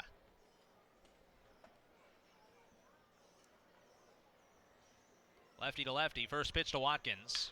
Driven into right center field, falling fast. Roa on a move. He slides with a backhand attempt. Did he make the catch? Yes, he did. That's a nice play to rob Watkins of what would have been his 3rd professional hit.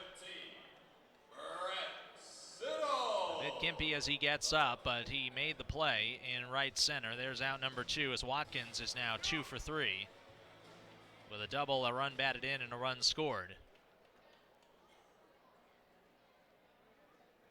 Here's another lefty, Brett Siddle, who's been on twice, but is 0 for 1, reached on an error by J.J. Fernandez, the first baseman, and also walked and scored in the big 8-run second.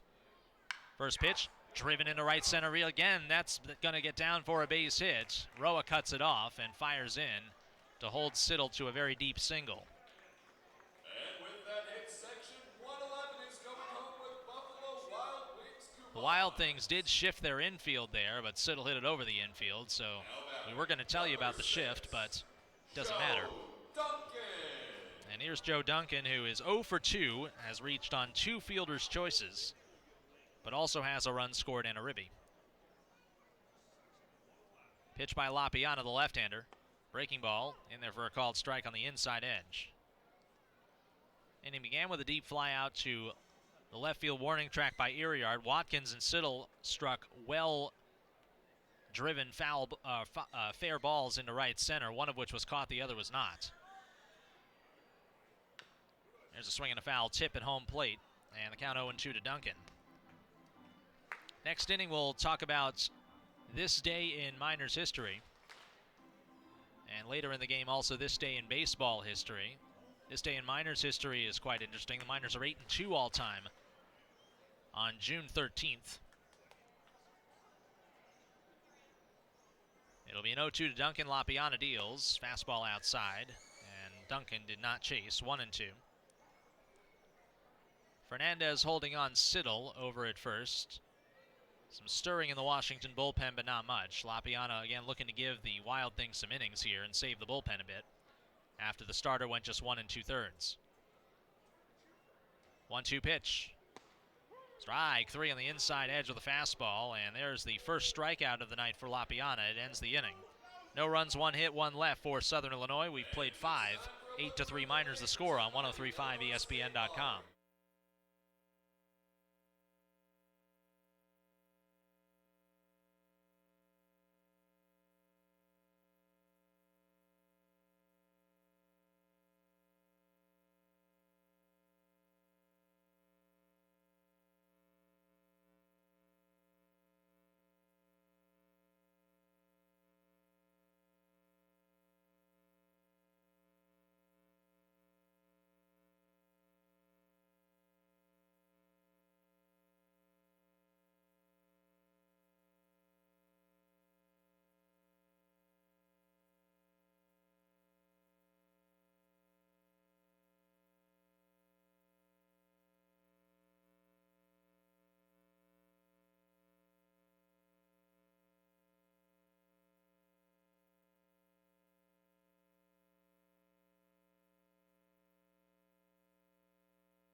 heart of the Washington order.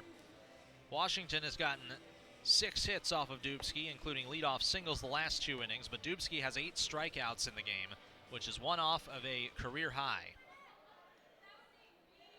Oh, no, excuse me. He has 9 strikeouts to tie a career high.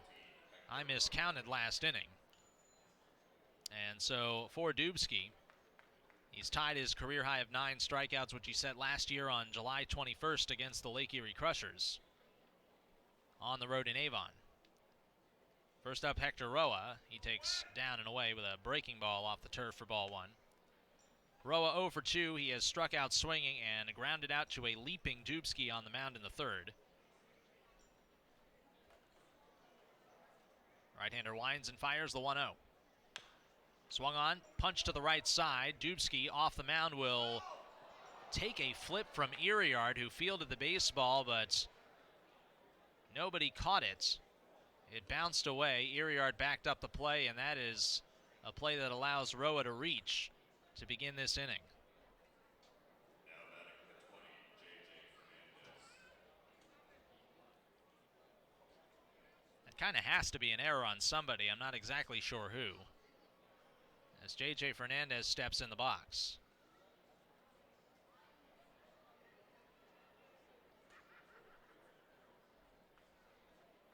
Switch hitter batting left-handed has been on twice. A leadoff single in the 4th and a walk, also leading off in the 2nd.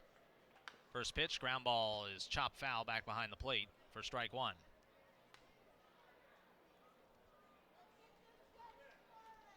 I believe they're trying to figure out who to put the error up on, either Dubsky, who did not make the catch on the flip by Iriart, or Iriart for the flip itself. There goes the error on the board.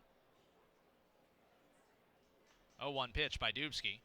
Fastball powered down the left field line and foul by Fernandez out of play. It's 0-2. Well, let's open up the live stats and see who the error is on. It's an error on Iriart, the first baseman, for the flip. For Iriart, that's his 5th error on the year. Here comes the 0-1. Or correction, 0-2, and the called strike 3 on the breaking ball is a Casasa strikeout for Austin Dubsky, and out number 1. That's his 10th, and that's a new career high. Brought to you by First Southern Bank, local people, local decisions, community banking at its best. A right-hander now throwing in Southern Illinois' bullpen, as Dubsky is now at 91 pitches for the night. Shane Hughes steps in. He has gone down on strikes twice, both swinging against Austin Dubsky in his 2 at-bats. Iriart holds on Roa at first. The first pitch to Hughes is just low for ball 1. Right-hander throwing for Southern Illinois in the bullpen. It's Cody Thompson, who is back in the bullpen now. 1-0 pitch. Ground ball to first, snagged by Iriart, steps on the bag, there's one. A high throw down to second will allow Roa to be safe. So there's out number 2, as Hughes is out 3 unassisted. Now batting for 7, Cameron Baronic. And that might be a second error of this inning on Iriart. Up comes Cameron Baronic, who is 0 for 2 himself with a strikeout and a ground ball double play. The pitch.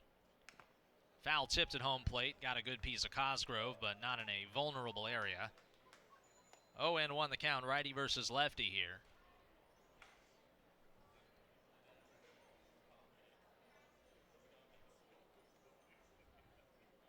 Eight to 3 Southern Illinois, top of the 6th.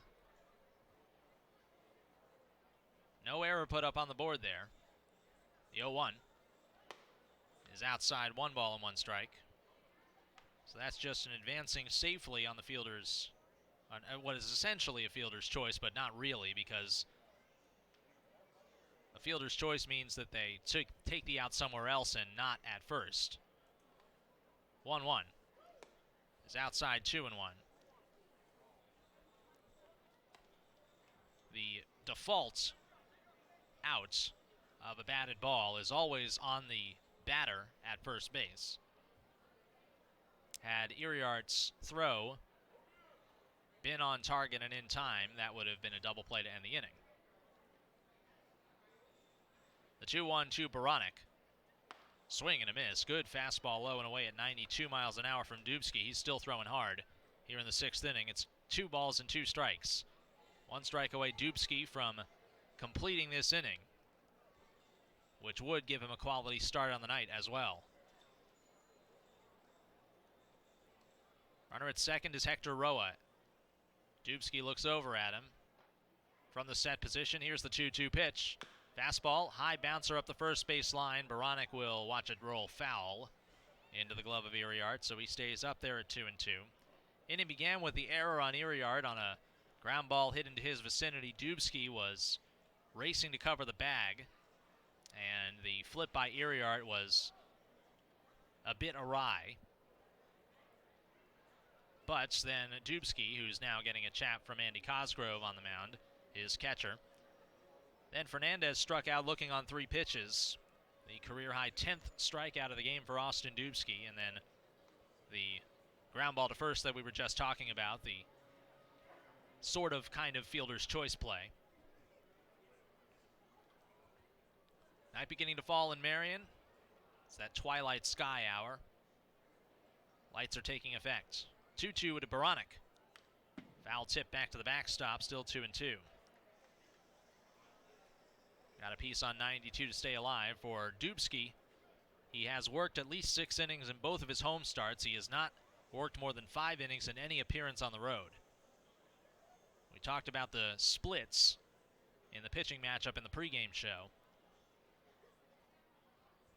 As the right-hander readies again at the belt, Cosgrove sets up outside, and the 2-2 pitch just outside there. Baranek thought about swinging, but now it's 3-2. On deck, a right-handed batter in Brett Maher. Dubsky's ERA this year on the road, 8.40. His ERA at home, 2.84. Both his wins have come here at Rent One Park, both losses away. As Dubsky steps off. For his career, Dubsky has a really good about 3.5 ERA here in Marion in 66 innings. His 3-2. Swing and a miss. High fastball struck him out.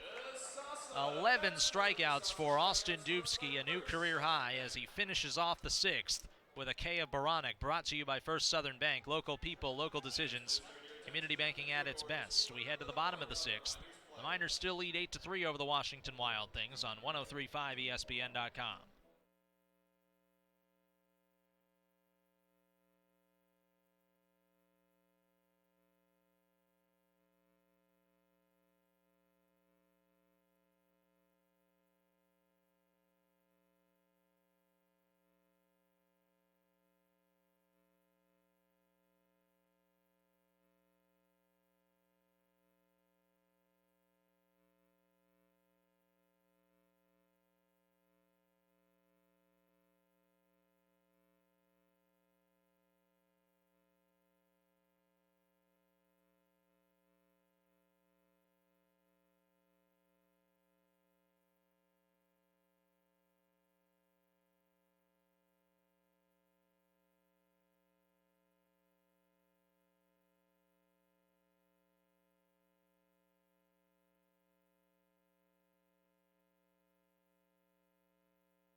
second inning. They've scored all of their runs on all but two of their hits, in that frame tonight.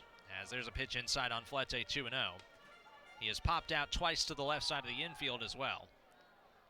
It's time, we mentioned it, this day in Miners history.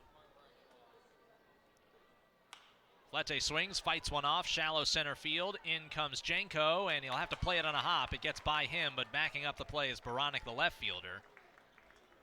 And there is a leadoff single for Brian Flete, par for the course. He's batting .500 on the season against Washington. And he's batting .500 tonight now, 2 for 4. For this day in Miners history, we'll take you back in time. Miners, as we mentioned before, are 8-2 on June 13th, having lost last year, just the second loss on this day, to the Joliet Slammers last year. First pitch called strike to Jonathan Pryor, who has 0 for 3, still struggling in this series. He has struck out, grounded out to second, and grounded out to third. Pitch by LaPiana, swung on foul, tipped at the plate. There's a big sweeping breaking ball, 0-2. So last year, the Miners lost to Joliet 4-2.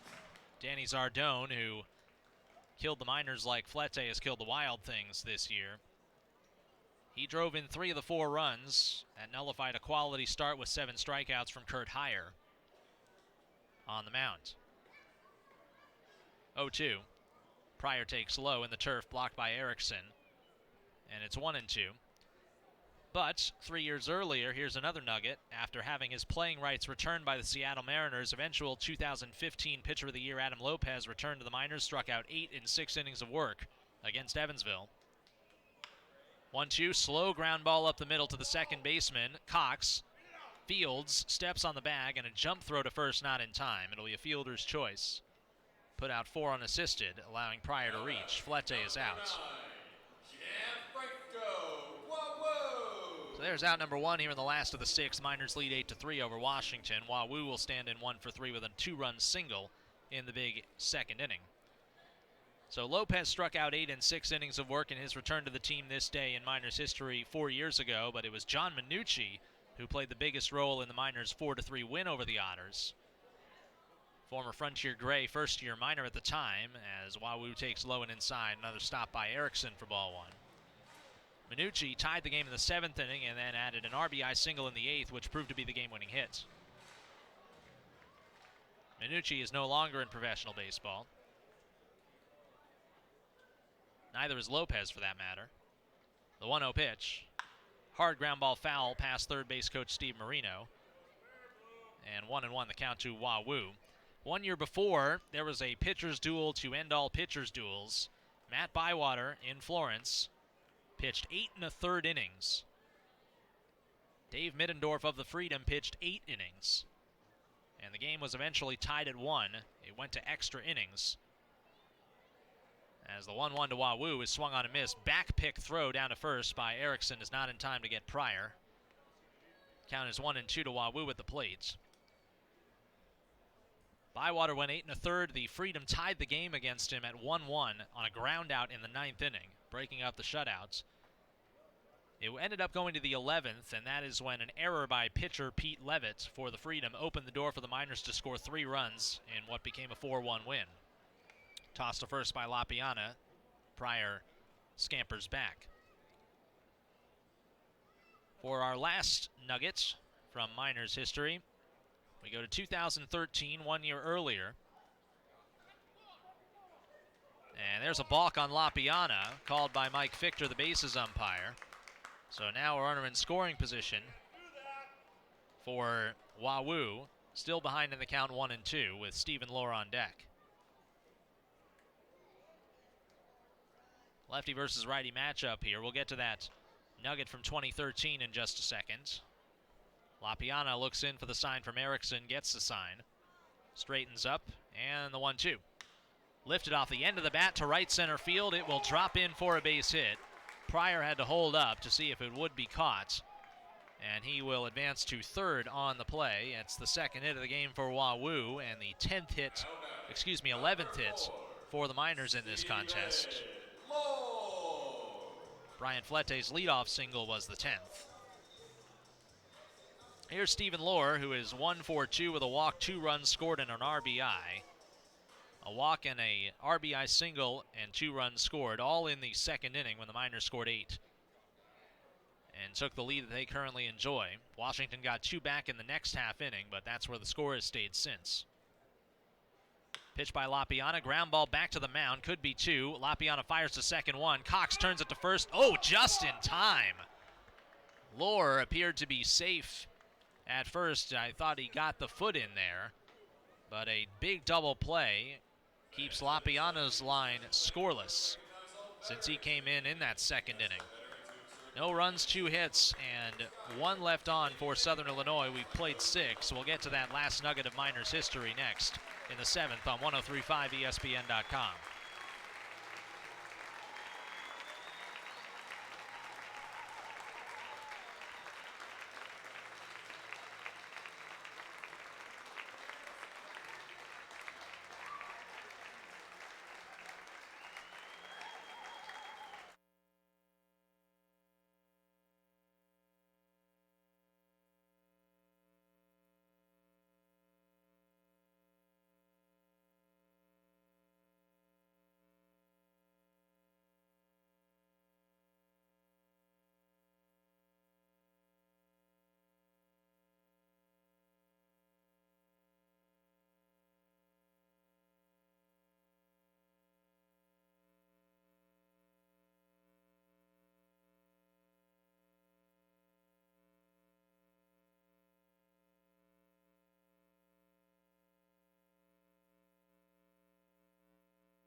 Top of the 7th inning, there's a new pitcher on the mound for Southern Illinois. There's also an official scoring change. The error on Iriart last inning, allowing Hector Roa to reach, has been changed to an infield hit. So that will give Washington 7 hits in this contest and also take the Miners' error off the board. Cody Thompson on to pitch for Southern Illinois. 4 appearances, 2 starts, 0-1 with a 4.50 ERA, including a start against these Wild Things last Tuesday. 16 hits allowed in 14 innings, 7 earned runs, 6 walks, 12 strikeouts. The league is at 281 off Thompson. He made a couple of starts there when the Miners were hurting in their starting rotation. They have since gotten a bit healthier. And for Thompson, appearing in relief of Austin Dubsky, here is the Miners starters final line. It is a quality start. 6 innings, 3 earned runs allowed on 7 hits. Dubsky walked just 1 and struck out a career-high 11, breaking his previous career high by 2 strikeouts. Brett Maher, Ryan Cox, Sage Jenko due up in the top of the 7th. We were giving you this day in Miners history last half inning before a double play ended the frame. So we'll get to the last nugget from 2013 on this day in just a moment. First pitch fastball by Thompson, a little bit high for ball 1. 0 for 2 with a strikeout, looking is Maher. Dubsky obviously in line for a win. Thompson into his windup, deals the 1-0. Just a bit low that time, 2-0. This day in 2013, the Miners got 2 runs batted in apiece from Tyler Stubblefield and Carlos Mendez, along with 7 shutout innings by Blake Nation in a 4-1 win over the Rockford Aviators here in Marion. There's a called strike on the fastball from Thompson at 88 miles an hour on the inner half to Maher. 2-1. Normally that would be a run-of-the-mill win, as Thompson fires the 2-1. Fouled away off the first base side. 2-2. What's notable is who Nation out-dueled that night. That was Rockford's Drew Rucinski. He would ended up making it to the major leagues with the Los Angeles Angels a couple years later. Nation was the Miners' ace that year. A 6'8" right-hander who nearly had the first no-hitter in team history later that season. Fastball, strike 3 at the knees. Cody Thompson freezes Brett Maher, and there's another Casasa strikeout for the Miners pitching staff. Number 1 for Thompson, number 12 in the game, brought to you by First Southern Bank. Local people, local decisions, community banking at its best. 1, 2, 3, 4, 5 strikeouts looking of the now 12. We hope you enjoyed the look back in Miners history. We'll be doing that all year. First pitch, Ryan Cox, left-handed batter, takes strike 1 at the knees. Cox is 2 for 2. He has singled and doubled to the left side, and also scored a run and stolen a base tonight out of the number 9 hole. 8-3 Miners, top of the 7th, the 0-1. Pulled on the ground foul up the first baseline this time. Into the seats it goes. A gaggle of kids chases after it. 0-2. Good crowd on this thirsty Thursday night. At first pitch, it was just about perfect, sunny and 72. It's a little cooler now, but everybody was prepared for it. 0-2 pitch is down and in, and it ended up going back to the backstop. A foul tip, I think. Or was it?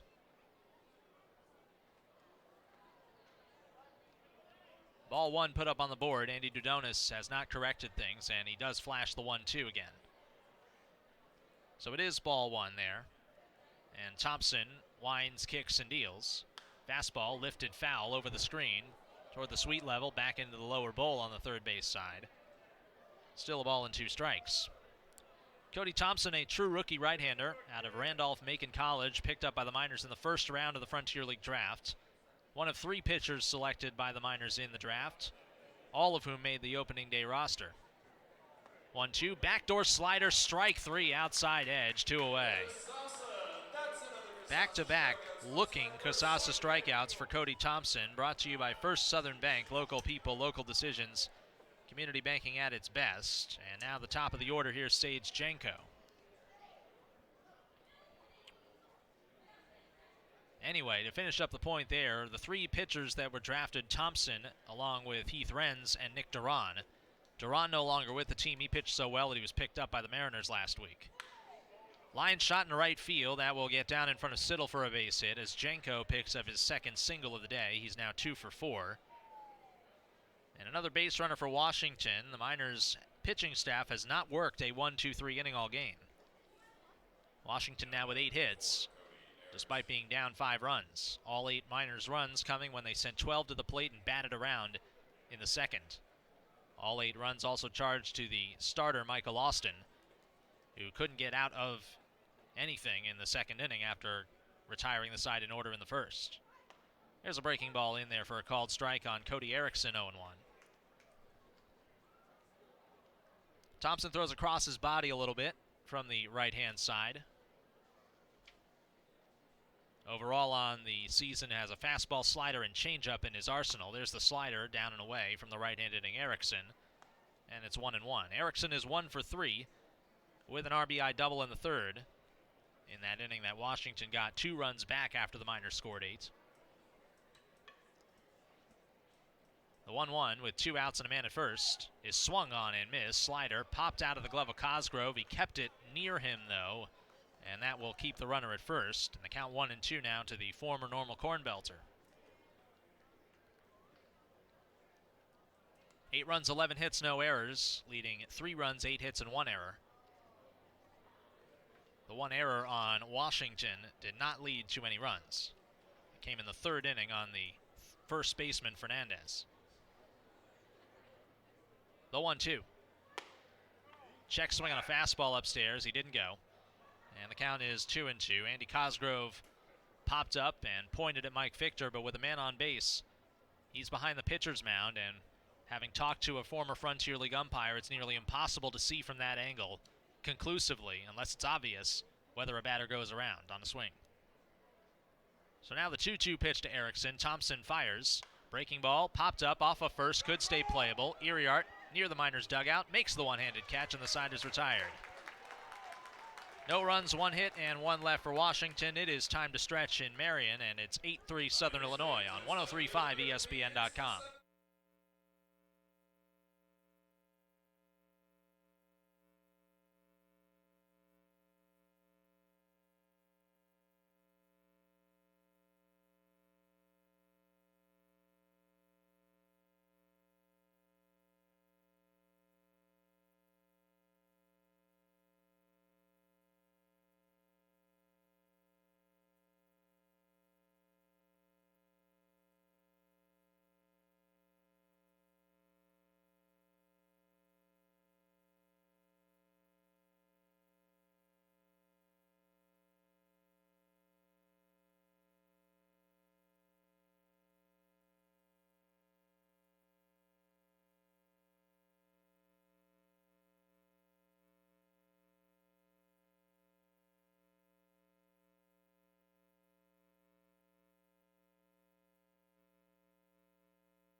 Looking for a sweep, which would be their second of the year and second at home.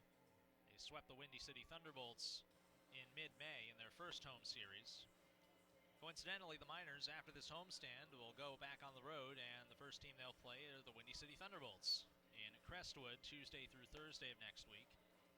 They'll stay in the Chicagoland area, take on the Schaumburg Boomers for the second time this year next weekend. First up, though, the River City Rascals come to town yet again, the third meeting of the year already, and this is only mid-June between the Miners and Rascals. And 7:05 for the first pitch tomorrow on Fireworks Friday.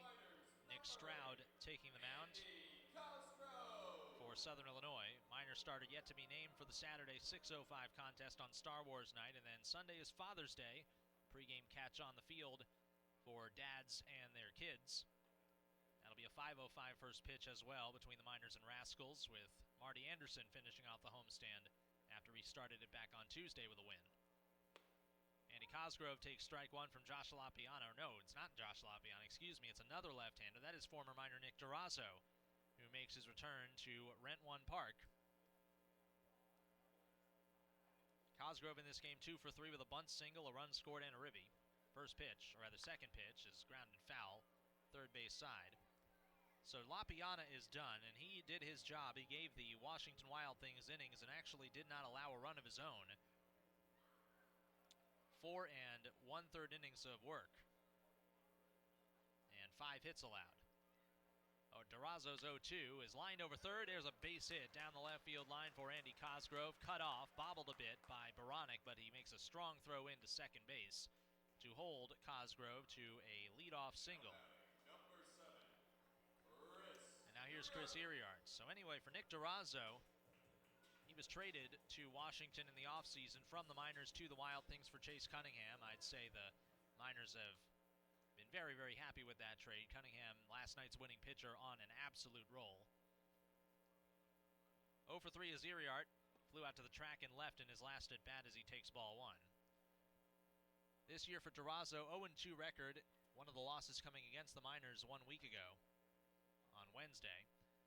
12 appearances, 1 start as well, 4.09 ERA for the second-year left-hander. Swing and a miss as Iriart finds himself even at a ball and a strike. For Durazo, as a Wild Thing, 22 innings, less than a hit per, 18 hits, 14 runs, 10 earned. He's walked 7 and struck out 22, only a .231 batting average against for Durazo, who was outstanding in extra innings last Wednesday against his former team. There's a off-speed pitch that's a little up and away in the count 2-1 to Iriart.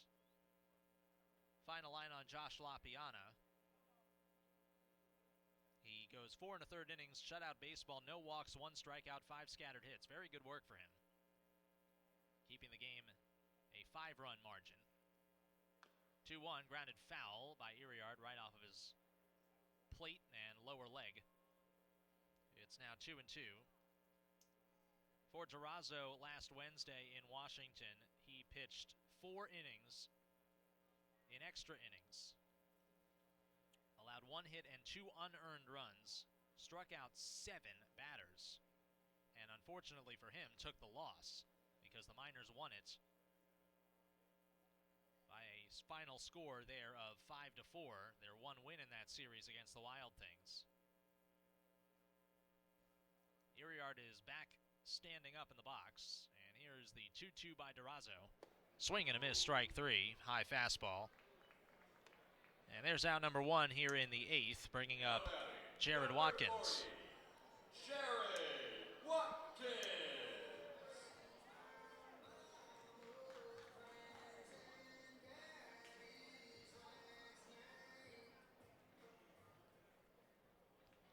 Watkins has had a good day in his second day as a minor and as a professional.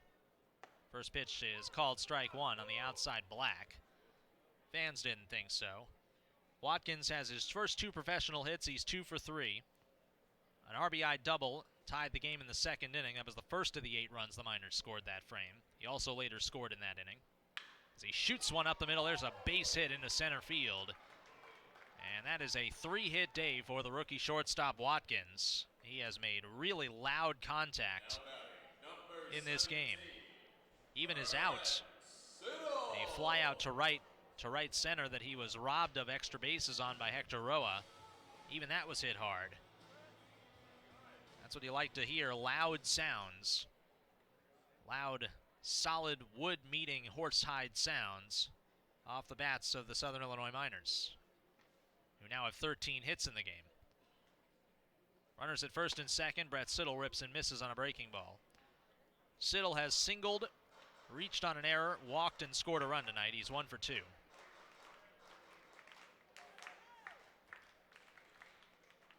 Cosgrove at second, Watkins at first. 8-3 Miners bottom, 7-1 out. As Siddle swings and misses on another pitch, this one on the inside fastball, and it's now 0-2. Right-hander warming for Southern Illinois in the bullpen after Cody Thompson worked 1 scoreless frame. That pitcher is the newest Miner, as the 0-2 is down and away with a breaking ball for ball 1.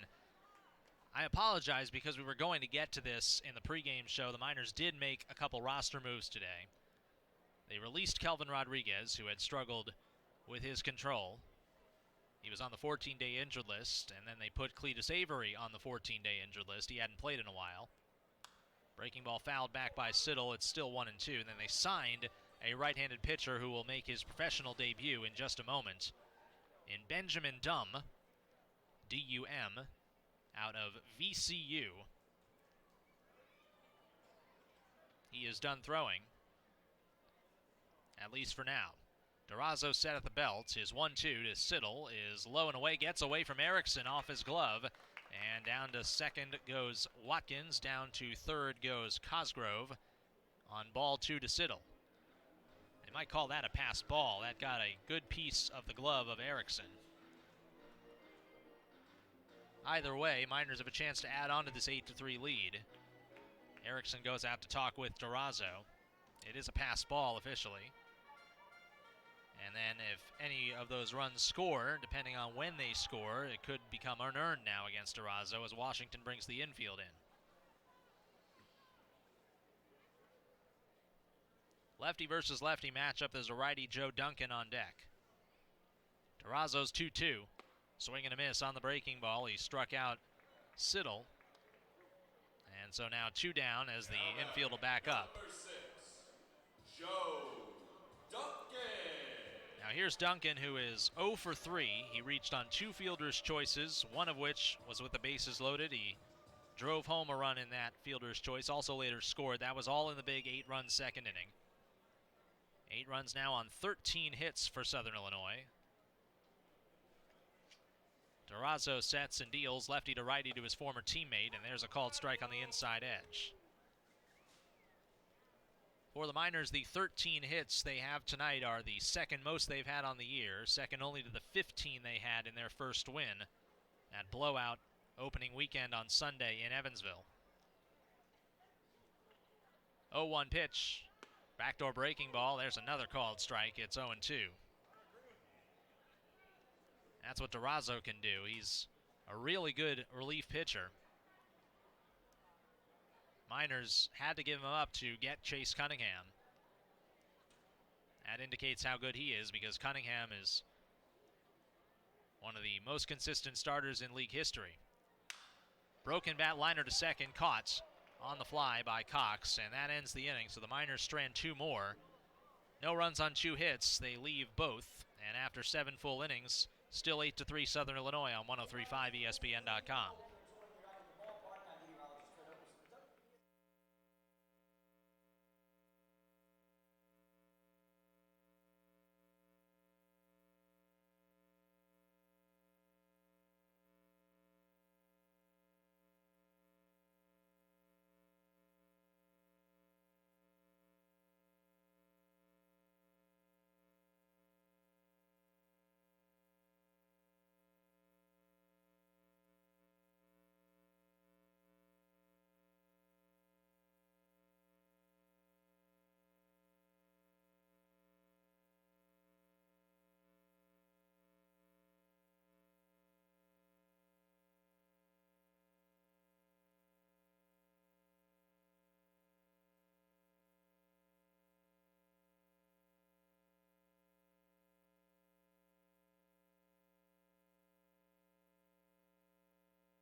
This Miner just signed officially today Benjamin Dumm, a right-handed pitcher, 6 feet tall, 210 pounds.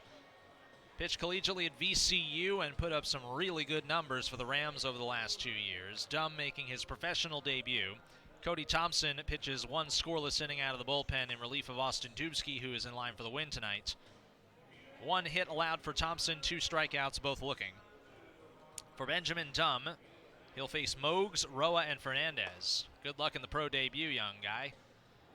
3, 4, and 5, all with power in the Washington Wild Things lineup. For Benjamin Dumm,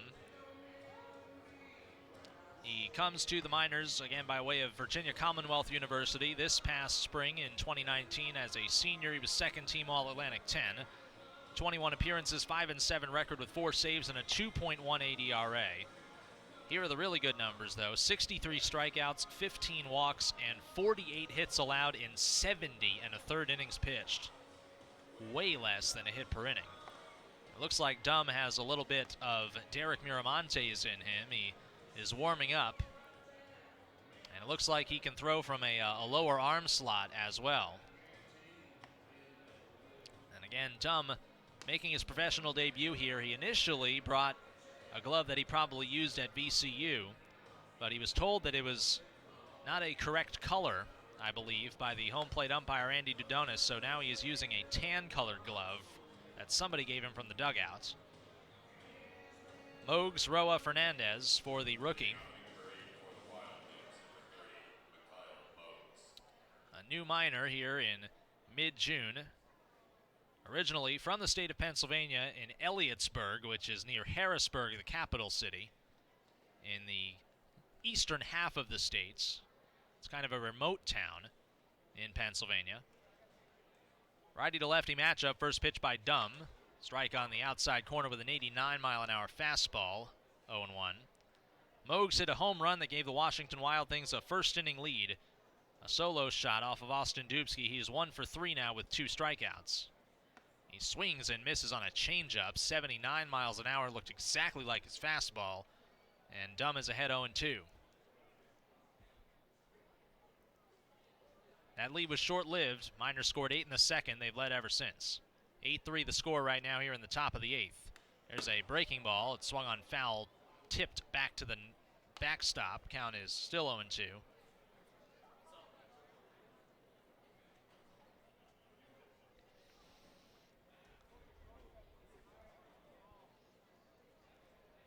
Righty versus lefty. Dumb takes a deep breath, now winds and fires the 0-2.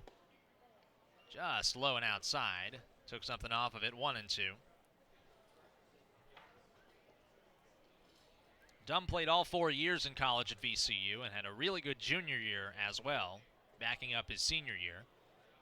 1-2 pitch. Moog swings and misses. Strike 3.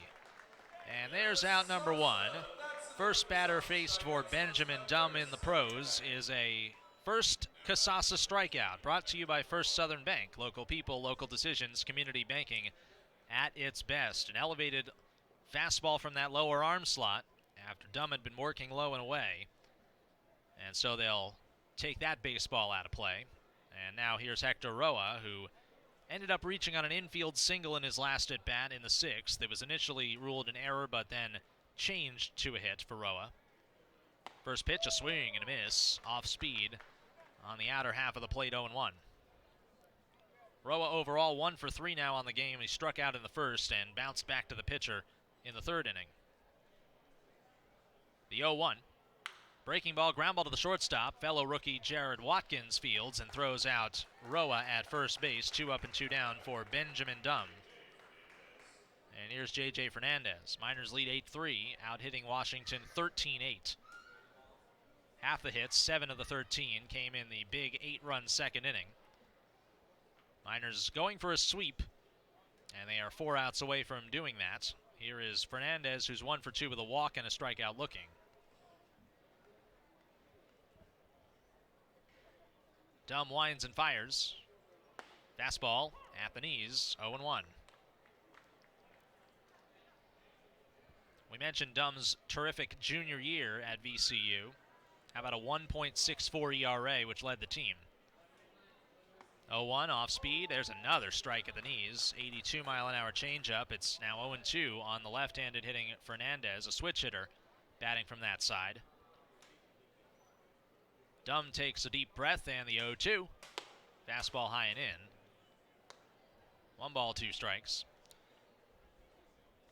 Dumb made 70 appearances in his career for the Rams and threw 185 in a 3rd innings. That is a guy who's been a dude for a number of years, as there is a pitch just inside on Fernandez for ball 2.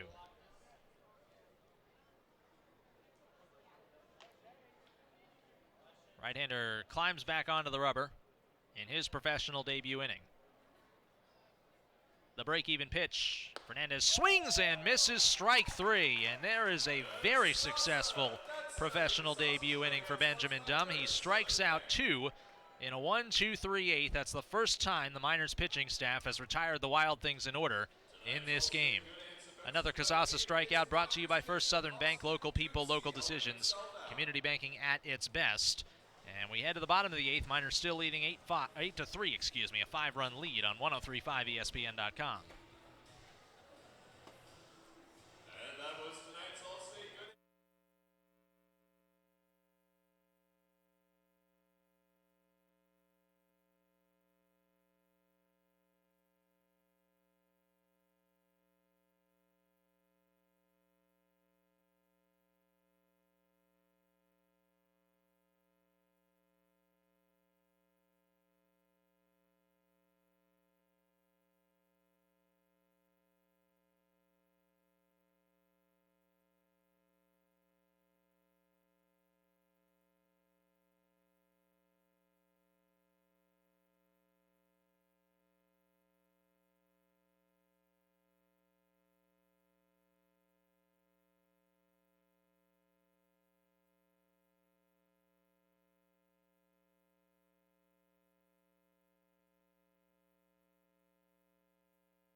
3.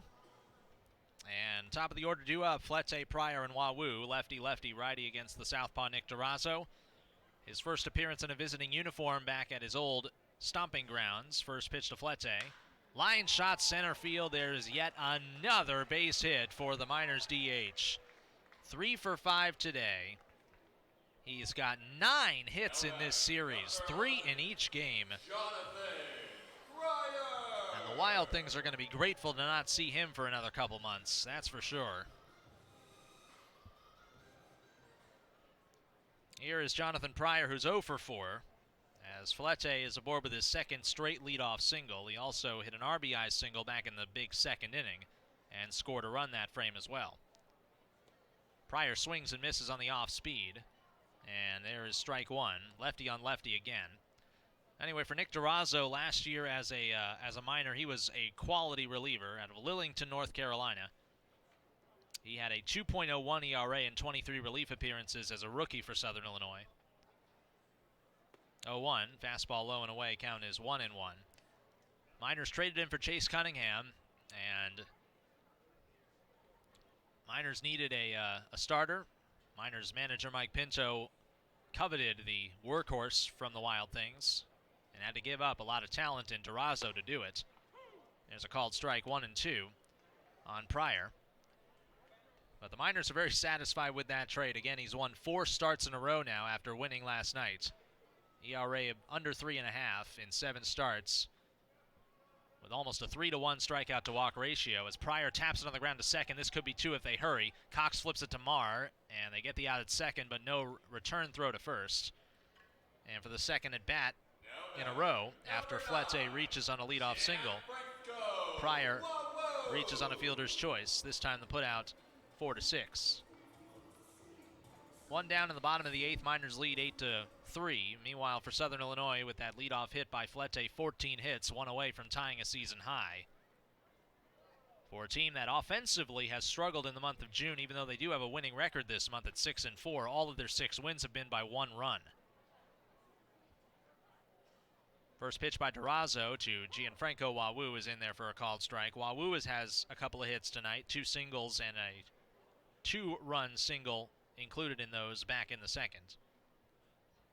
This month for the Miners, their wins are 2-1, 5-4, 2-1, 5-4, 3-2, and 3-2. As that slow off-speed pitch from Durazo finds the lower edge of the zone for strike 2 on Wawoo. The Miners' losses this month have been 10-4, 11-2, 9-2, and 14-1. 0-2 is outside for ball 1, so it's either been really close and a good result for the Miners, or not close at all and a not good result for the Miners. 89% of their games have been decided either by 1 run or 4 or more runs. This one is the latter so far. Ground ball banged up the middle of the shortstop. Marr takes it to second base himself. Easy turn to first, double play, and the side is retired. And so no runs on 1 hit with nobody left on base in the 8th for Southern Illinois. We head to the 9th. Washington has their last licks due up, trailing 8-3 on 103.5 ESPN.com.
Try to finish off the game here with Heath Renz on the mound. Benjamin Dunn makes his pro debut, strikes out 2, retires everybody he faces in a 1-2-3/8. And for Heath Renz on the year, 12 appearances, now number 13, leading the Miners bullpen. 4.32 is earned run average, 19 hits allowed in 16 2/3 innings, 9 runs, 8 earned. He has walked 9 and struck out 17. Renz last appeared in a game on Saturday at Lake Erie. He threw an inning and 2/3, struck out 5, allowed 2 hits and a walk, but no runs. That was a Miners victory. The Miners are trying to polish off a victory here. They lead the Washington Wild Things 8-3. And for Renz, he will face Hughes, Baranek, and Marr, 6, 7, and 8 in the Wild Things order. For Southern Illinois, looking for the sweep of the Washington Wild Things with 3 more outs, and also a 5th win in their last 6 overall. They came into today in 2nd place by their lonesome in the West Division, and they will exit, if they win today, 2nd place by their lonesome in the West, as Florence has won already, so they'll maintain a 2-game lead at least. First pitch home, in on the hands and fouled off to the left by Hughes, the left-handed batter. 0-1 the count. Hughes is 0 for 3 with 2 strikeouts and a ground out to first.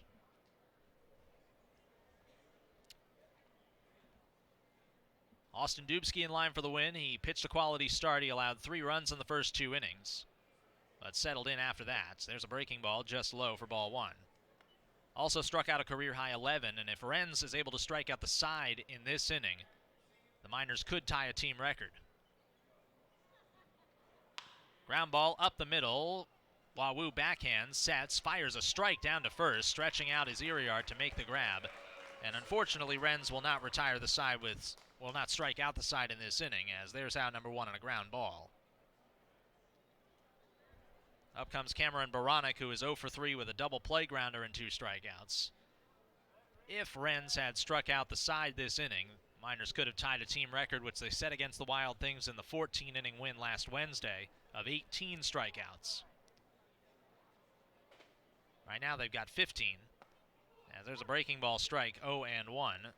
2 strikeouts by both relievers, Cody Thompson and Benjamin Dunn, and 11 by Dubsky in 6 innings. He got Baranek twice as the pitch comes home, and there's a rip and a miss, 0-2.